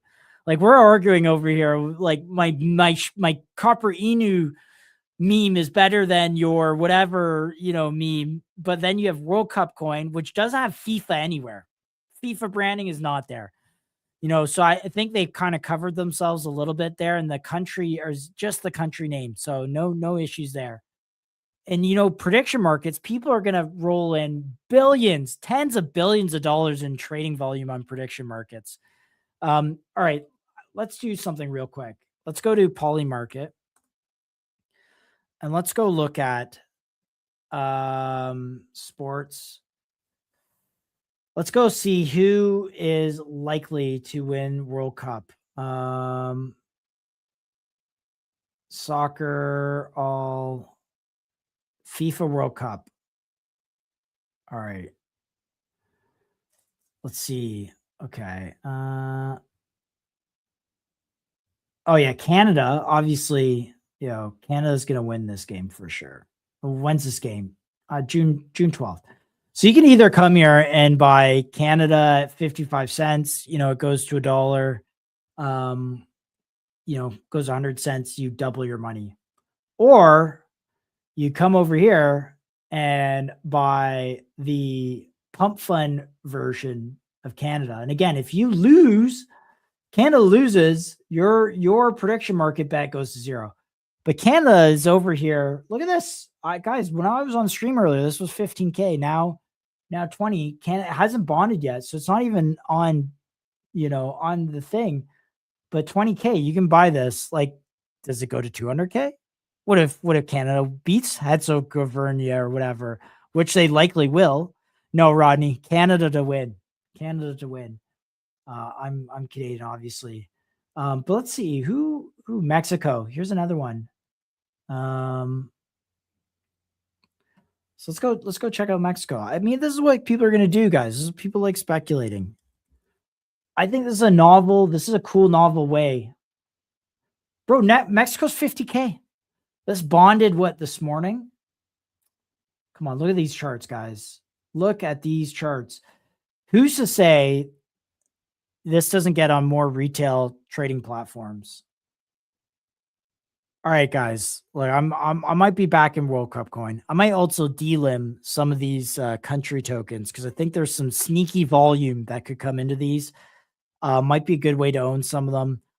Remember, trading is risky. You stand to lose 100% of every dollar you put into a token called Mexico based on, whatever. But could it sneak a little volume from prediction markets?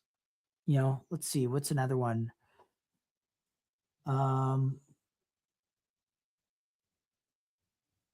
We looked at Spain, Belgium over Egypt. Let's see.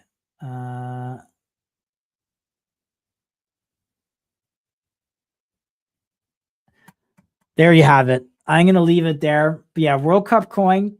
I like everything. Keep it on a watch list. Could it go 10 plus? Sure.